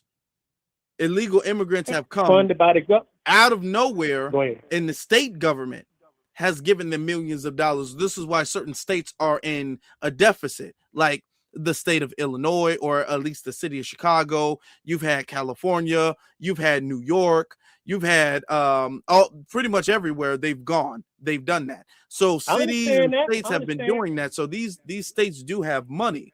If they can pay illegal immigrants, they can pay up. What up. I'm basically trying to say is they get funded by the federal government. Well, to a degree that's true, but then some of the money comes out of the state budget. Because, for instance, if Chicago was getting funded, if all of the money for illegal immigrants was straight up getting funneled through the federal government or through Chicago from the federal government, Chicago wouldn't be in a deficit. The reason why Chicago is in a deficit is because it had to take out of its own pocket to subsidize the illegal immigrants. You know what I'm saying? So the state itself, it was the state, J.B. Pritzker, and then the city, Brandon Johnson, that was funding them. All right. This is why when there was a hearing with the mayors, Brandon Johnson, what's his name, Eric Adams, and then another one, and then the one from Baltimore, and then the one from Baltimore, and then the one from Denver, I think it was. When they went to Congress, they were talking about their cities and what they Right. have approved of. And then when Kathy Hochul, when Gavin Newsom, who else was it? I think Wes Moore was there. I forgot. It was another one. It was another hearing. They had talked about what they had approved of, because they are taking out of state and city funds to give to illegal immigrants. Right. So going back to Okay. what I was saying before, is that these governments, the state and the city, these governments are actually giving the money. It's not just the Okay. federal government. So Right. I'm not, But and this, I'm not saying that okay. we are not owed by the federal government, Okay. because we are. But That's let the me bigger say picture. let me say something. Okay, Because go ahead. I'm not really picking up what everybody laying down, right? And I'm saying it like this: when you have 52 states, they have to come into conflict with one another about these reparations, right? Because you can't say, okay, this state get reparations, but this one hasn't. Oh man, well you should have been born over here in this state or whatever. They have to come into conflict, and then it has to go up the ladder in the judicial system, or or if we're waiting on the pie out the sky, you know what I'm saying? Just let me know where to check at. Let me know where to check where this reparations is what I've been on Google, I've been on AI, I've been checking in the court systems. I'm with the hype, but we just need to get the ball rolling. We need to get the pen. We need to get this rolling, because it could be 10, 15 years from now. I'm already in my 50s, is what I'm saying. Trump signing the executive orders. He's shooting missiles and all type of shit like that. And I just believe it needs to get up, because it needs to, while he's in office or whoever's in office, talk is cheap. We need to put that pen and paper together, and we need to get this ball rolling. We need to start it somewhere. I don't know how the Japanese or the Chinese, I don't know nothing about none of that. But I know over here why we have to be last. We built this motherfucker, and we still build it. And everybody talking about reparations. I'm looking all over. So I said, but damn, where do I go to research what they're talking about? Okay. All right. I mean, I'm all right. understanding you. No, Right. I'm FBA, but I'm just saying that we got. But we got some more callers on the line, so I'm gonna let you. I'm gonna have to let you go. All right. Appreciate your call. All right. Oh. Okay. He's passionate. I'll give him that. Caller from area code 619. You're on live. Man. How you doing? Hey, what's up, man? First of all, I'd like to say shout out to all my FBA brothers and sisters. It's FBA all day. And if we can't hear it in your voice, you're probably not our choice, man. You know what I mean? Yeah. So with that being said, I think, old boy, the caller that just called was a tether. Straight up. I don't know anybody in their right mind that's an FBA that's going to say that we don't want no reparations, especially in cash. So I don't know nobody like that. That being said, I'd like to give a shout out to you, man, because I've been checking you out for a while. You're a sharp youngster. So is the young lady that be on with you sometime, too. She's a sharp young lady, man. You know what I mean? I love how you youngsters, where y'all pushing nowadays as far as, because it's really y'all push. I'm 59 years old. And, I was raised to believe with Pops, my Pops, during the Panther Party and stuff, hey, the motherland is Africa. And, so we was raised with that. You feel me? So I'm from Southeast San Diego. You know what I mean? So, Southern California. So, you know what I mean? So we was raised, that Africa was the motherland and all of that. That's our generation. And we, so when they came over here in the late 80s and 90s, we was embracing them, okay. But they was standoffish, we like probably just don't know the language or nothing, you know what I mean? They'll get, but they've been like that, like standoffish the whole time. You feel what I'm saying? They ain't never had no love or tried to embrace us, Jay. So I'm loving how y'all then just took our our father's mistakes and everything, because my generation was, I know in Southern California, we was on the banging tip and stuff. We was in the streets real tough during the crack generation and all that. That's my generation. You feel me? So, there was mass incarcerating us and stuff like that. So I really, really appreciate how y'all getting down, man. Y'all push. And, I'm all the way 100% with it. I'm going to land my plane on that. Happy New Year to all the FBA. And may we get this reparation and get all these illegals up out of here. Hey, yeah. Especially the Mexicans in California. And I'm landing it on that. Yes, indeed. Thank you, brother. I appreciate that. Yep. All the time. 100%. Yeah. We pushing and we doing the right thing. But I mean, he was cooking. Callers, when you guys call in, you can listen on the play. You can listen on the phone because we can hear the TV or the laptop. If you're listening to the live on the TV or laptop, we do hear that in the background. So that's got to be muted because that can be distracting. All right, caller from area code 862. You're on live. Hey, Afro, it's Denzy Miss. It's who? Can you hear me? It's Denzy Miss. Oh, okay. How you doing, brother? Yeah, we hear you. Yeah. I'm good. I just want to say, going into 2026, I think we need to show no fucking mercy. We need to show no mercy to tethers. We need to show no mercy to coons, and we need to show no mercy to politicians who don't want to do shit for us. Because when it comes to the tethers and coons, we have to show no mercy to them, because throughout history, they have been the main cause of every time when we're trying to get our weight up, they F it up. And as far as the politicians go, they know exactly what we want.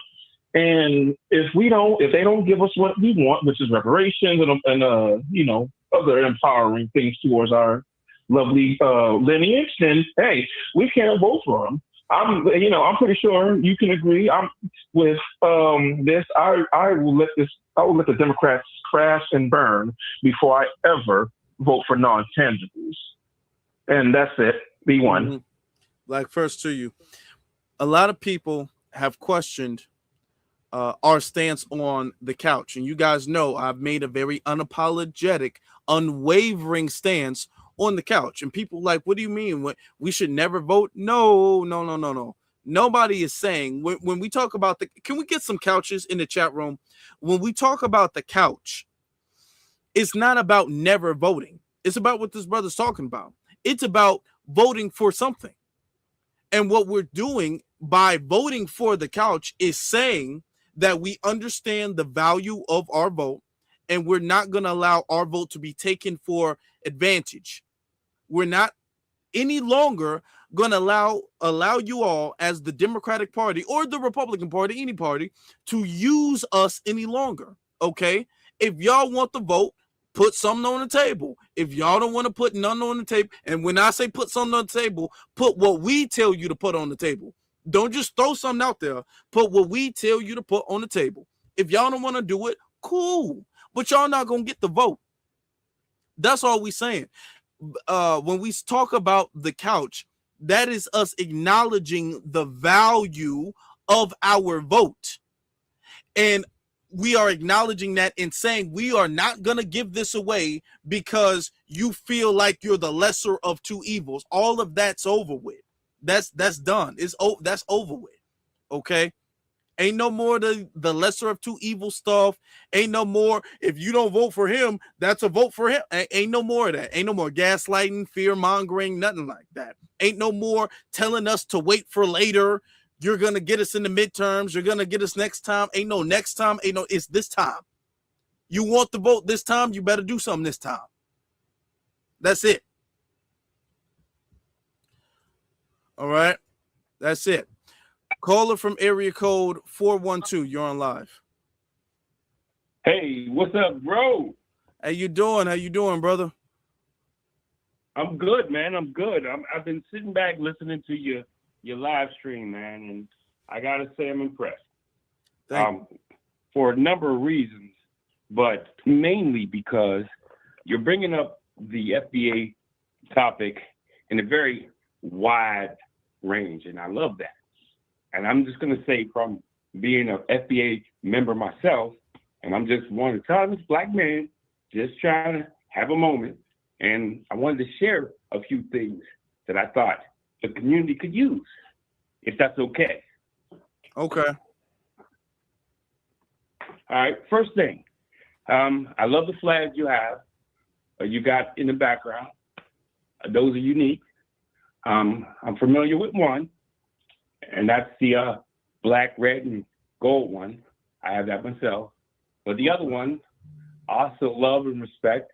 But I'm curious to get your intake on that, because I see it's kind of getting heated on the live stream, and I wanted to shift the gears a little bit, because we need more in this diaspora of the black culture. But in particularly the FBAs, we got to stand for what we know is right. Like, we've been doing all the hard work for everybody else to come in and get on board. So now they're bandwagon riding, and now they want to build with us. Now, when we were trying to do that, we wasn't asking for anything. We were just putting people up on game as they came in. But there was also opposition. And with that opposition, we didn't get a chance to get our voice heard.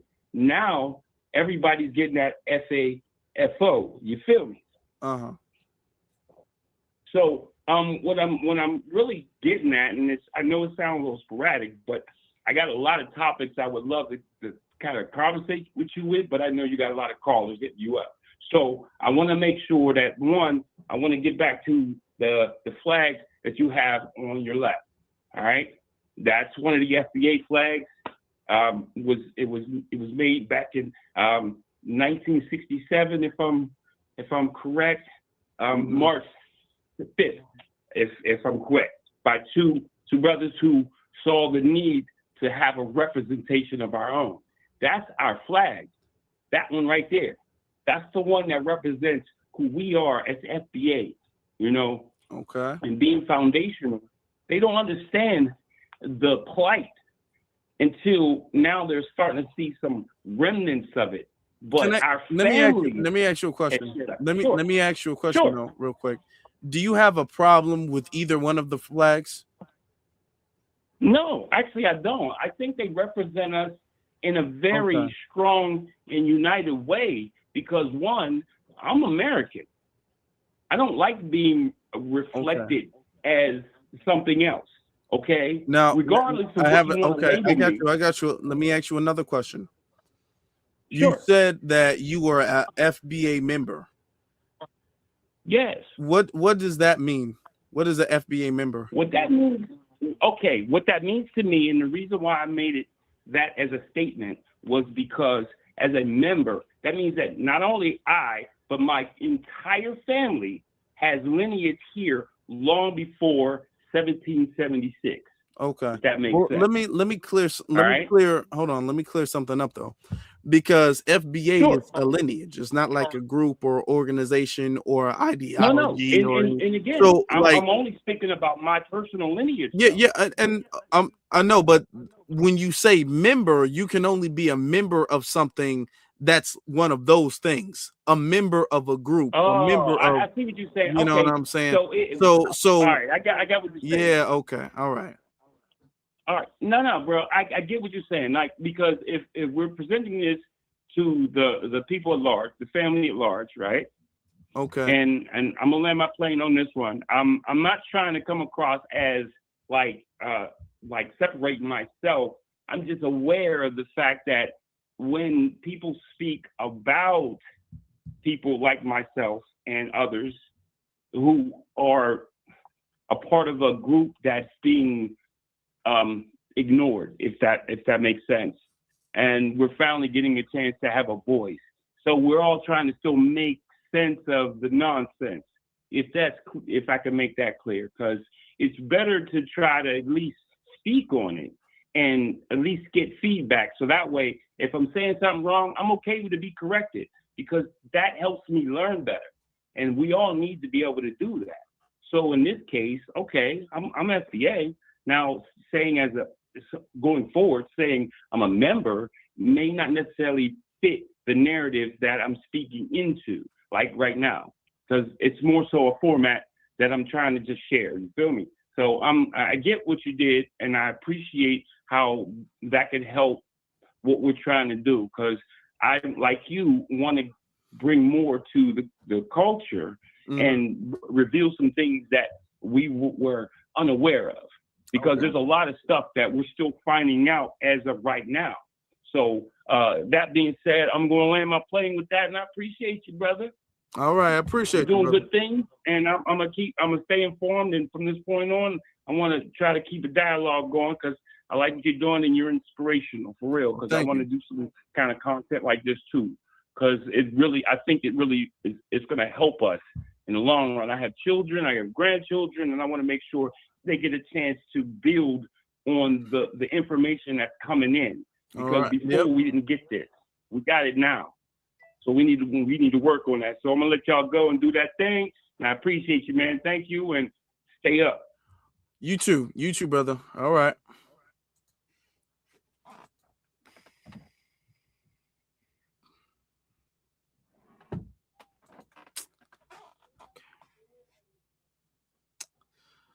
All right. Caller from Hello, you can hear me, brother Afro. Hey, 706, you're on live. I'm here, man. That old nigga should have just got off the phone about 35 minutes ago. I was trying not to throw my phone, because I just bought this damn thing, but damn insurance do come in handy. But congratulations, brother, on making it another year when it comes to putting these tethers in their place. And I'm gonna keep getting on you, brother, about doing these Twitter spaces. Yeah, there was a classic that you had a couple of weeks ago, and I do want to congratulate you too for getting to your main goal on your For the Culture podcast. Next year, I can see you at least getting a gold plaque or a bronze plaque from the YouTube police. They definitely do have to give you that, because you've been putting in work for the longest. And I do want to give a special shout out to the FBA family. When it comes to this year of 2025, these tethers have been scattering like roaches for the entire 12-month period. And this just goes to show you that as long as we stick together and we make sure that we put in work and we contribute to the people who actually putting in the work and contributing to the lineage, you don't have to be the smartest person in the world. Just come with your knowledge and just bring it to a place where people do that people want to basically listen to it. And I do want to say something to some of these callers. That mayonnaise creature, I think he called up here a couple of times. These white people know what they're doing. They try to mix up our culture and definitely our claims when it comes to reparations. You don't do this to other groups of people. You won't dare do this to Jewish people. You won't have Asians going through this stuff, even though they went through stuff during World War II. You basically looked at their claim and gave them their money in the 80s with the Japanese. So why do Negroes come in here of the lineage or outside of the lineage trying to mix up our reparations claim by we need to go after corporations? How about we do one thing at a time and we put the other thing on the back end? Because if we keep going one place to the opposite direction of what we need to basically go to, we'll just be all over the place. And I'm gonna challenge you, brother Afro Elite, when these people call up, especially these old Negroes of the lineage, they just be babbling. You need to set a 2-minute timer like you be doing on your TikTok spaces. Because I know these old folks get to talking like you haven't seen them in a long time, like it's a family reunion. I want to challenge you, because you got the patience to deal with these people. And sometimes I be looking at you in the live streams, I be seeing your face, and I be like, I wonder what brother Afro be thinking, because I know, brother, you from Chicago, and I ain't never seen you snap off like some other people that we be talking to on some of these lives. And so besides that, I just want to say congratulations, brother. Have a good 2026 and keep giving these tethers that work, and I'll land my plane. I appreciate that, brother. I appreciate that. I do need to. I am actually working on like setting up a timer. I'm trying to work on that the whole way. The audience can actually see the timer ticking on the screen. So I'm working on that because that's needed. Okay. Boy, that's man. Yeah, that's it's definitely needed, especially with these Africans. I don't see how you deal with these people, because I'm the type of person, I keep a fly swatter, and folks on Twitter spaces be knowing me for clutching the bamboo stick. I'm just gonna be swinging it at these people like it's a Kent Sierra party with a pinata. So with that being said, I'll land my plane. Keep up the good work, brother. Thank you, brother. I appreciate your support. All right. All right. And my brother EJ makes a good point when it comes to the whole reparations thing. When they looked at the Japanese, there was no, first off, there was no type of opposition to it. There was no opposition.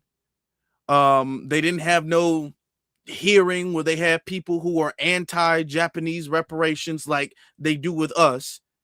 Like they had Candace Owens up there, like they had Coleman Hughes up there. There was no version of that for the Japanese or anybody else. Okay.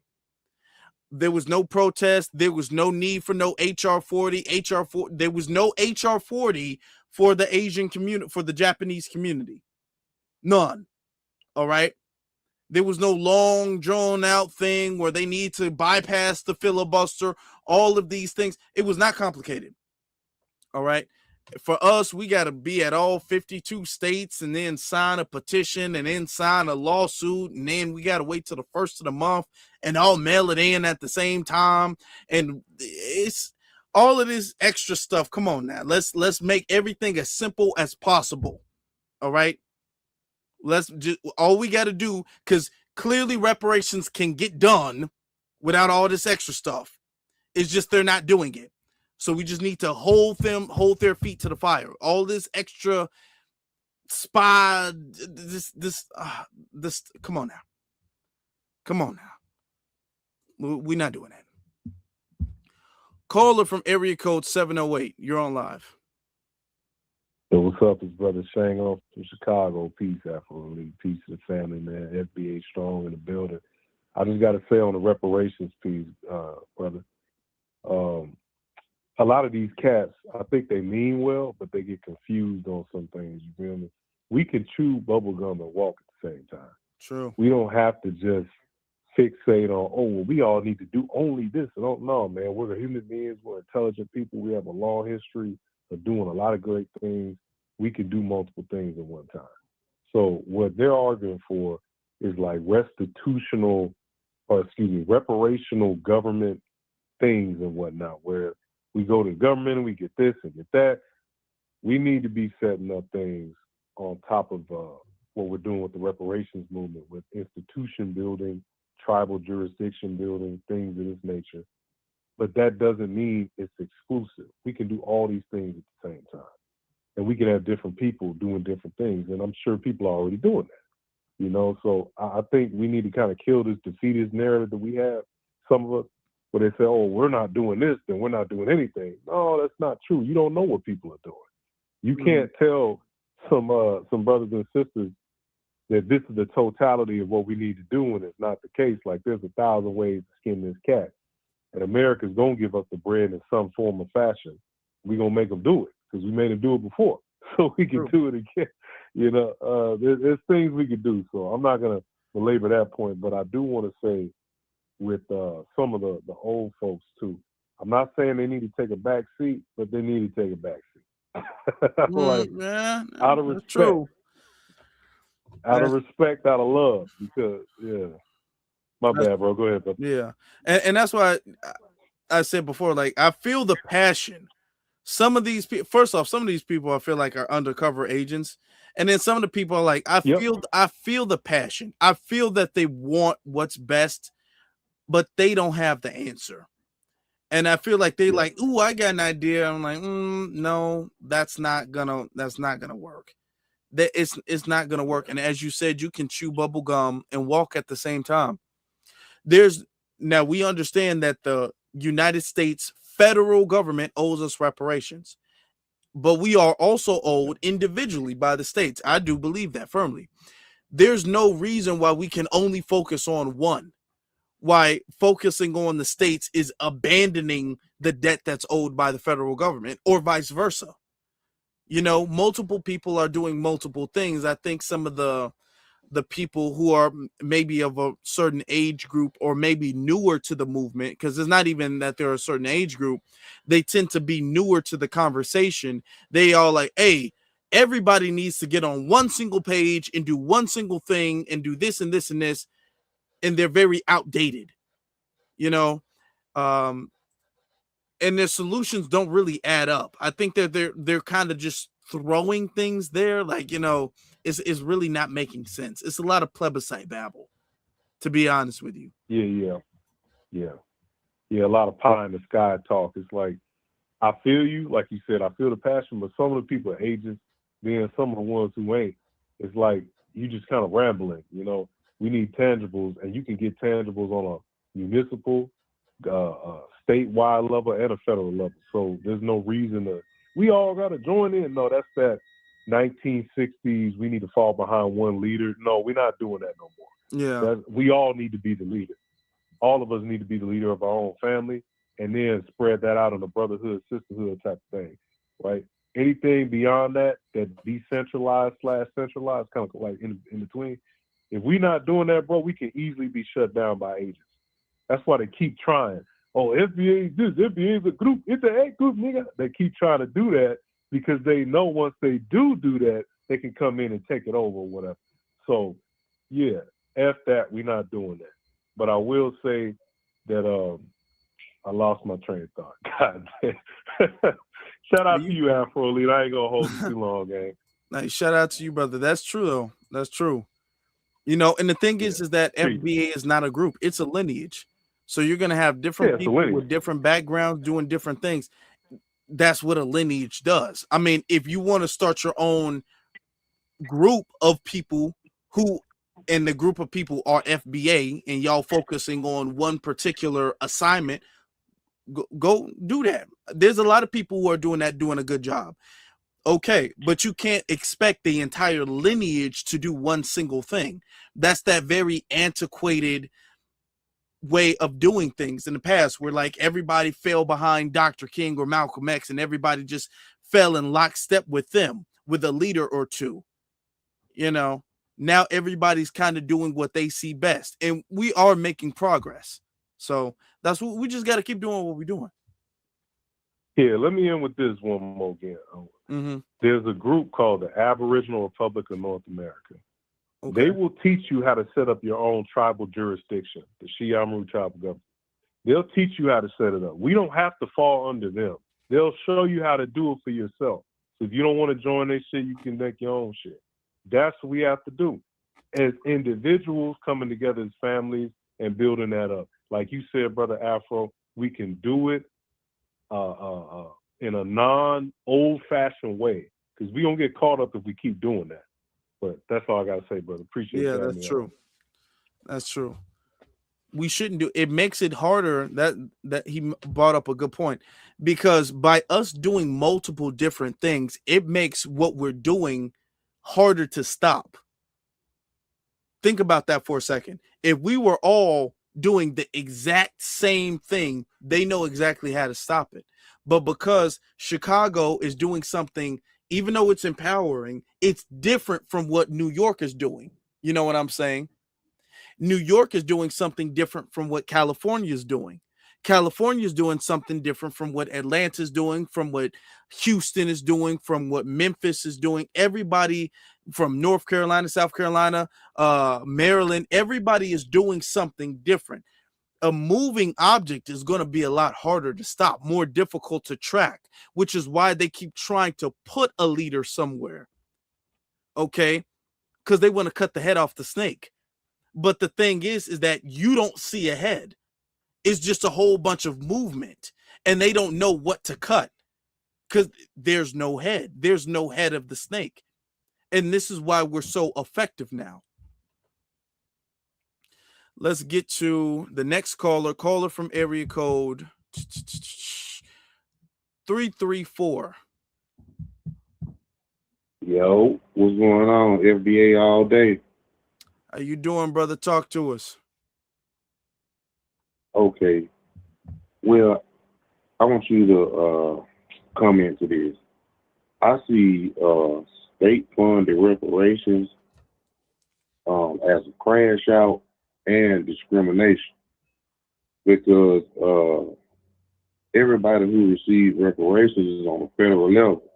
So federal reparations equals everybody. State reparations is like discrimination. So it's like, say if New York State pay reparations for $100K to the descendants of slaves, and Georgia pay $200K to the descendants of slaves. That's discrimination. So it can't work because the federal government can sue the states for discrimination. Well, so how would you feel? How would that be discrimination? Because one got $100K and the other got $200K. Well, okay, but they're from different cases, though. The cases would be different. Because if no, it's for reparation. It's for what? But okay, but the thing is that each case has had each state has a different history. That's like, for instance, if I file a lawsuit for Chase Bank and you file a lawsuit for Wells Fargo, and we both get different amounts. For even if the cases were the same, the lawsuits were the same. The fact that we went to it from different banks and we got different money, it wouldn't really be discrimination. Now, if we both filed a lawsuit at the same bank, and then they gave me like 100,000, and then they gave you 200,000, I would get where you're saying. But since we're filing from different banks or towards different banks, that kind of defeats the discrimination factor. You know what I'm saying? Because New York's history, New York's history with slavery is going to be different from Mississippi's history with slavery, which is also going to be different from Atlanta, Georgia, which is going to be different from California. You know what I'm saying? So each case is going to be different. You know what I'm saying? But I can see how the federal government can sue the state for that. And check this. So if one got 100K, one got 200K. Okay, if I stayed in New York my whole life, but my last 2 years I've been staying in Georgia, and my license has been changed over to Georgia, do I get to go to New York and get it from Georgia? Or how does that work? Who gets it in that case? So it got to be federal, because state, it gets too tricky. It's confusing when it gets down to the state. It has to be federal, because the Japanese got it federal. Everybody gets, the Native Americans got it federal. Everybody gets it federal. We can't try to change the mold and try to break it down to the state. State reparations is only good. That's not what we're doing, though. We're not trying to change that. Okay, let me land. But I'm gonna let you finish your thought. I'm gonna let you finish. Go ahead. No, go ahead. Because we're not trying to change the way reparations are. We're not trying to dismiss or ease up off of the federal government at all. We're not lighting up on them. We're not ignoring them. We're not saying, okay, well, that's failed, let's move on to plan B. Federal reparations are still plan A, and we're still focused on plan A. It's just the state reparations is another side thing that we're also paying attention to. So we're not at all trying to ignore the federal part, I believe state reparations is only good for keeping the reparations conversation, giving the reparations conversation attention. It's not going to give us any tangibles, because if it do give us any tangibles, the federal government is going to man.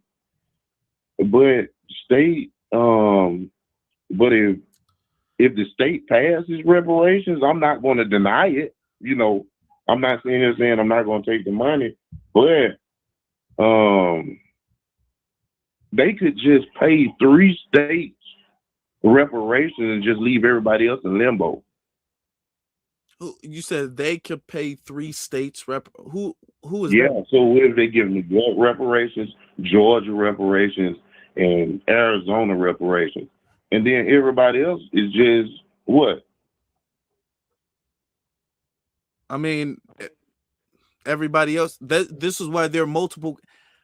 This is why there are multiple cases in multiple states, because each state has its own history with slavery. And the slavery is a federal thing, but the slavery of that state has subsidized the state. Okay, it empowered and grew the state. For instance, when we were picking cotton, or our ancestors were picking cotton in Mississippi, not only did the federal government benefit from that, but the local economy in Mississippi benefited from that. Okay.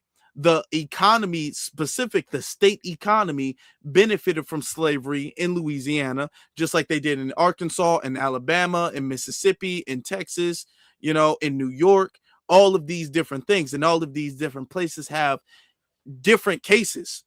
Because like I said before, the slavery in Mississippi is not going to be the same slavery that happened in New York. So the cases are going to be different. But if you can go back and you can trace your ancestry back to the point in time where that slavery happened in that particular state, and to show that the enslavement of your ancestors fueled the economy of this state, that is a case to be made. You know what I'm saying? Because that is really, it's essentially the same case we're making to the federal government. It really is nothing changed. We're just making that more individualized towards the state. You know what I'm saying? I still think that the federal government would be able to sue the state for discrimination if he got it and he did it. If Arizona get it and Alabama don't, that's discrimination. That wouldn't be discrimination, though, because Arizona is not responsible for Alabama. The federal government is responsible for everybody. If that's the case, though, because the federal government only says that, okay. If that's the case, every single state in America would have the same pay rate. Different states in America, from California to New York to Chicago to Atlanta to Mississippi to Texas, have different pay wages. And that's not discrimination. The minimum wage in Illinois is different from the minimum wage in California. That's not discrimination. You know, every state is not the same. So that wouldn't even be like, you know what I'm saying? That kind of, the federal government. Well, look, the Japanese who got interned from Illinois, Minnesota, some problems in Tennessee, all of them got the same reparations package. All the Native Americans, they got the same reparations package. Different states didn't pay Native Americans. Their grievance wasn't about the states. They didn't have an issue with the states. The states didn't do anything to them. It was the federal government that did something to them through an executive order. It was the government that did it. So their issue is not with the states. Their issue is with the government. Our issue is with multiple different things. Our issue is with the federal government, but we also have an issue with the states, as well as banks and industries and you know, corporations and things of the sort too. So we have issues. So why is the main focus on the state? The main focus should be on the federal government. Once they bring out HR 40s, we should be pushing it to the side. Like, we don't even want to hear that. We trying to get with the federal government. We supposed to be like, forget what the state talking about. Yeah, and it's like we focus on the state, but we supposed to be focused on the federal government. There's some who are, we're always focused on the federal government, but we're focused on the states too. And as you just expressed, that our focus on the states is really raising the awareness and the discourse for the federal government. You know, so all of these things are connected to each other. So, but I hear what you're saying. But I'm gonna have to say, I think focusing on the states is important, though. But I think we should put more focus on the federal government, because that's how reparations is paid. Okay, that's how people get paid. Okay, and that's what I'm saying. I see the only reason for us focusing on the state is only for attention. That's it. If we want to bring attention to the matter, we talk about state reparations. But if we really want tangibles, we got to go at the federal government. All right. I mean, I feel you. I hear you. But they can't pay California reparations. Because I'm not even trying to debate you or change your mind. I'm going to say this, and then I got to move on to the next caller. I get where you're coming from, that we need to focus on the the federal government. I get where you're coming from. The thing is that when people come and then they discourage people who are advocating for state reparations, that's not necessary or productive, because there are people who are working really hard in their local state governments for the cause of reparations, which, like, it doesn't just raise awareness, it does add up. Some of these studies are I going to could be be wrong. I could be hold wrong. on. I could be wrong. Yeah, some of these studies that we're doing on the state level do set the precedent, the legal precedent for the federal level. So all of these things do help each other. And when people come up, and I get everybody's focus is what they want it to be on. If you want the focus to be on federal government, I can't say you're wrong for that. But the thing is that when you call in and say, hey man, we shouldn't be doing this, and discouraging people who are working for the state government, or not working for the state government, working on state government reparations, that's going to really hold the whole entire reparations movement back. You know what I'm saying? Even if you disagree, saying that is going to be problematic. Gotcha. You know, all right. I get it. Honestly, I get it. All right. I appreciate the call, brother. All right. You see how we can have a respectful kind of back and forth? Nobody called each other out of anybody's name. I didn't insult him. He didn't insult me. But yeah, when people call in and they're very dismissive of the state reparations, and a lot of that is because y'all really don't see that we can get it. Y'all feel like state reparations is a pipe dream. So y'all feel like, well, why are we paying attention to that? Because it's not going to happen. It can. The government has set the precedent, giving all of this money to illegal immigrants. So they've set the precedent up for that. So it absolutely can do that. States give money to certain individual communities all of the time. So it can be done. That does not dismiss the onus of it. It doesn't dismiss the federal government. It doesn't dismiss that. And we're never going to take our eye off the big picture. However, we can't allow all of the other stuff to slide by without us paying attention to it. Let's get to this other caller. We can wrap it up here after we get to this last caller. We'll get to caller from area code 614. Hello. Hey, how you doing? How are you doing, Afro Elite? First of all, I just want to say thank you for everything that you're doing. Thank you so very much, because I did not know all these things. And I've learned so much just watching you. It's just been amazing about the reparations and all the things we've been through. I just want to say thank you. I'm just grateful, because I didn't know, and now that I know, I'm overwhelmed and I want to help. I want to get involved. And where I'm from, they don't have anything going on for state reparations. And I want to help. I want to get involved. And thank you. Well, thank you. Where are you from? Do you want me to say it out loud? You don't have to. You can tell us like Ohio. Okay, Ohio.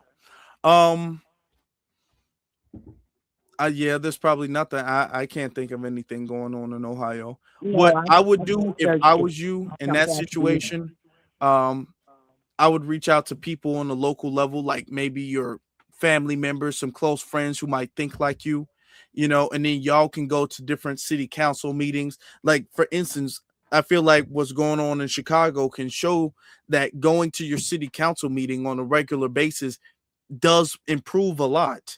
So if you go to the city council meeting and you say, hey, don't you think if you create your own kind of local community and advocating for reparations, the thing is that I feel like every state in every city can have it if there's enough people who are trying to push for it to happen.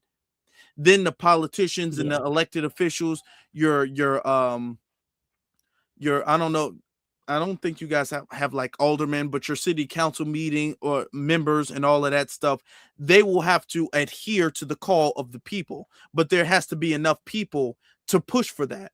So if I was in your position, what I would do is I would get my brothers or my cousins or other people I went to school with, other people I went to work with, and I would get them to we all come together. Maybe we can get a local petition. We can go to the city council where they have public hearings and speakings, or go to a politician's office where they have like open meetings and stuff of the sort, and then advocate for reparations, and then start to raise the awareness locally for that.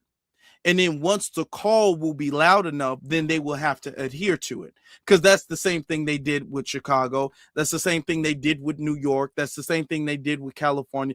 Every state reparations task force or study has been done that way.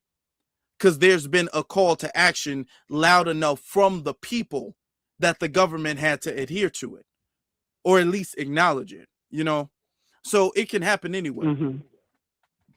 Well, I heard what you said. I heard what you said about, the OGs and stuff getting in the way. And you're right. I'm a senior, and I don't know a lot. I know what I'm learning from you, and I don't have a lot of people that are young, and that's what I'm would want to need to be able to do it. Sharp minds, young bodies, so I will look into it because it's very important to me. It's tugging at my heart, and I can hear and feel my ancestors. I can feel them. I can actually feel them crying out. I really can. Yeah. So this is not just important to me, but it's important that even though they'll never know, we'll never know if they'll never know, but somebody will know, and I know, and maybe those up under me, will be able to get this. So you're right, Afro Elite, and I thank you so much. You don't know how much I appreciate you. Well, you just don't know. Well, thank you. You're welcome. I also want to leave you with this. What you're doing now is helping. Just because it might not be going on in your area doesn't mean you're not helping. Before, I think New York even had their task force open for, the reparations, the state and local reparations. California did. I'm not from California, but I was covering that, and I was trying to raise awareness to what was going on in California, even though I know I'm not going to get any of the money if it happens in California. If it happens in New York, I wouldn't get any of the money either. But I'm still raising awareness because I want them to win, because that's a win for everybody. I don't really see them as a different team. It's a win for everybody. So even before it happened in Chicago, so by you supporting, even if you support somebody from states away, that's still big support.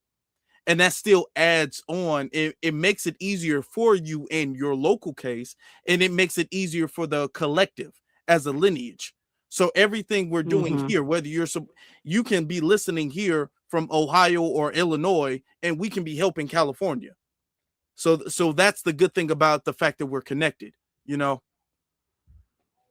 So you are helping. I just wanted to leave you with that.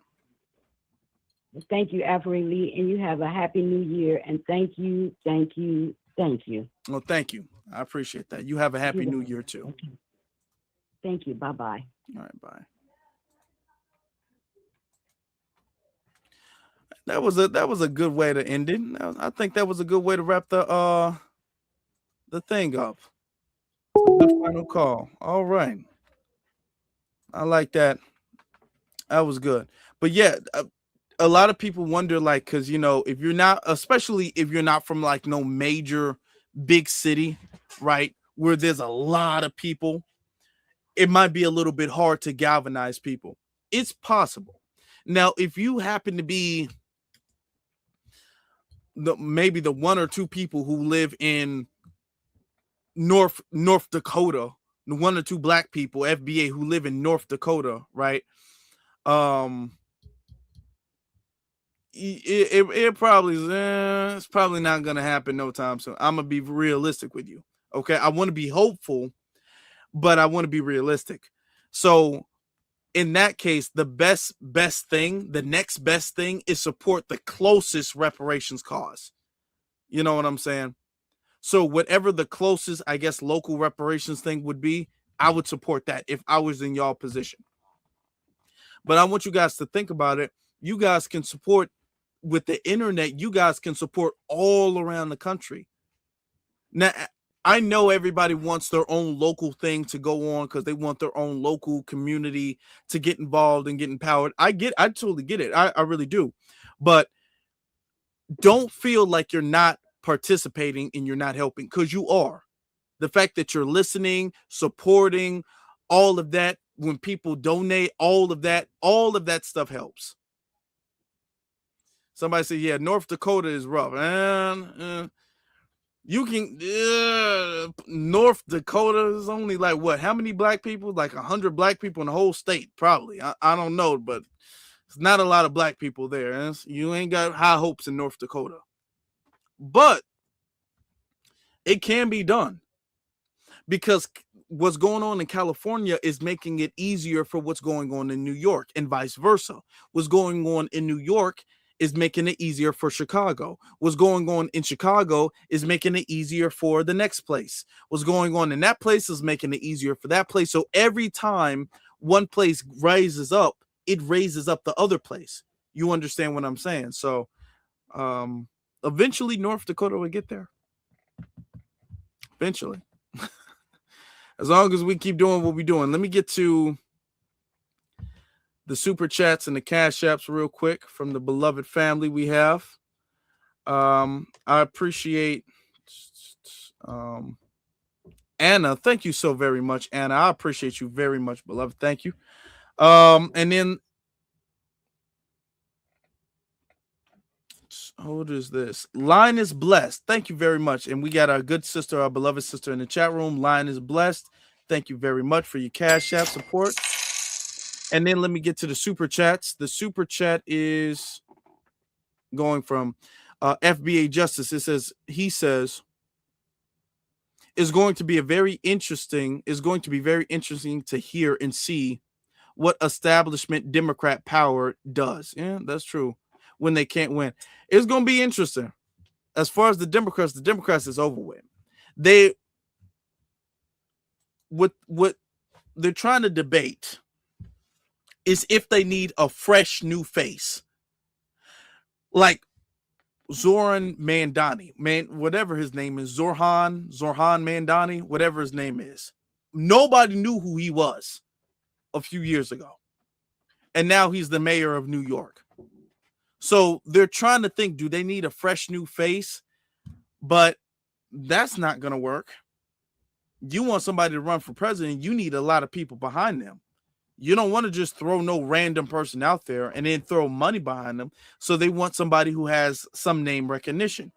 The problem with that is that the people who have name recognition, they got a lot of skeletons in their closet. They got too much dirt under their fingernails. So either way, you're not going to win. Yeah, they can't win. Yeah, they can't win. They can't win. All right. Backup Trick says, thank you, Afro Elite, BX Network, ZZ, Halo, and all the others who contribute to this much needed channel. You're a strength to our community. I appreciate that. Thank you very much. Thank you very much. I appreciate that. And then Maxine sends a super chat, super sticker. Thank you very much. I appreciate you. Sincerely, I do. Now we have another one. Hurricane. Ms. Nisi says, Mr. Member of FBA is full of crap. Lineage is not membership. It's not. And we can't let that slip out. When they're on the, I'm an FBA member. I heard it when he first said it. I was allowing him to give his spiel off, and then I was going to circle back to it. And I was like, hey, you said the FBA membership thing. What does that mean? I didn't even correct him, because I wanted him to elaborate on what he was trying to get at. So I said, what does that mean? And then I made the correction to see exactly if, were you making a mistake? Did you say it on purpose and think we weren't going to catch it? Like, what are you trying to do here with that? But yeah, there ain't no membership. There ain't no membership of FBA. You can't be a member of Jamaica. There's no Jamaican membership. There's no Haitian membership. There's no Nigerian membership. South African membership. There's no Japanese membership. There's no FBA membership. It's the same thing. All right. And then FBA Justice again says, he says the couch is the answer until we have legislation for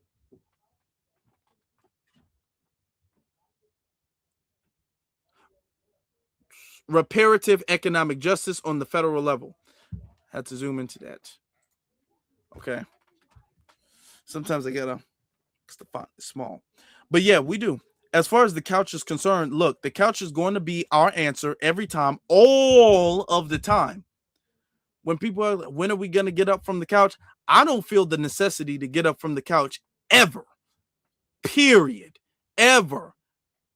There needs to be something that entices me to get up off the couch. I'm not even up as far as it's concerned right now. As far as I'm concerned right now, I'm not looking to get off the couch. Now, I do want to make some policies happen. I do want to make some. I want to get something moving. But I'm not going to get off this couch before you put something on the table. I can stay on the couch. I'm very comfortable on this couch. I'm very comfortable. Okay. See, and it's good that we let them know that, because what they think is that they can wait us out. Now, unfortunately, they're very hard-headed. They didn't learn their lesson with Kamala. They thought they were going to wait us out with Kamala Harris. They learned the hard way. They can't do that. They're going to learn this time with the midterms. They're not going to do that. All y'all thinking y'all can wait us out, it's not going to work. Okay? When you want to make a serious deal, let me know. Until then, we on the couch. You're not going to wait us out. We're not going to start getting cold feet and then compromise. Ain't going to be none of that. We told you what the price was. Everybody knows. If you're running for political office at this time, you know. You know. Everybody knows. All of this, you guys are a fringe group of people on the internet. Nobody knows you in real life. No, everybody does. All of these politicians, they all know. They got the same Twitter. Politicians be listening in the spaces. What are you talking about? They know. All of them know. They literally will say it on the Breakfast Club. They will go up there and say, they all know. None of them are confused. None of them, you don't think that they listen and see all of the viral videos when we go to, they all know. They act like they don't know. And they act like they don't know because they don't want to acknowledge our demands because they think they can wait us out. And they know if they acknowledge our demands, they will have to say something about it. But they think that they think they can ignore us out of existence, and they can't do that. The Democrats think that they can ignore our demands out of existence. They can ignore our demands at the very least until something else comes up, and then they make that something else front page news. That's the thing. That's what we need to focus on, and that's not going to work. No, it's not going to work. We're the front page news. We're going to stay that way. You can ignore the front page all you want to, okay? But you're not getting in. You're not going to get the support you need. Ask Kamala about that. Ask her. You probably shouldn't ask her, to be honest, because she thinks there's a snowball's chance in hell for her to be the president in 2028. So clearly, she's not all the way up there. She's got some screws loose if she honestly thinks that. So you might not want to ask her a serious question, but I don't know. Family, I'm going to get off here. I'm going to let y'all go. I appreciate that. We started a little bit early. We got some good stuff coming up in 2026. I hope you guys have a happy and safe New Year's, whether y'all spending it with family, whether y'all working, whether y'all going out, whatever you guys are doing. All right. Y'all might not celebrate it at all, but I want y'all to be safe regardless. All right. I appreciate y'all. Sincerely, I do. I will see you guys next year. That's a joke. That's tomorrow. I will see y'all tomorrow. That's a joke. I just wanted to tell it. But I'll see y'all next year, y'all. I'll see y'all next year. Shout out to, we've made so many accomplishments. Round of applause to you all.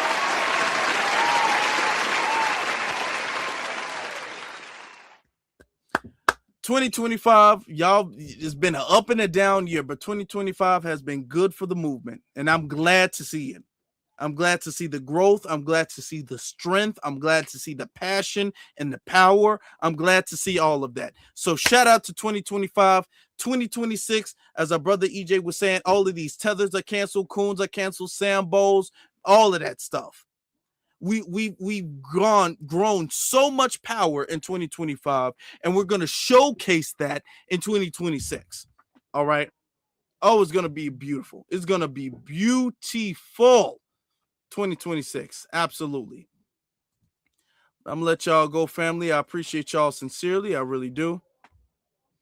Now, as always, family, to you all, y'all be safe. Black first, as always. And y'all stay blessed.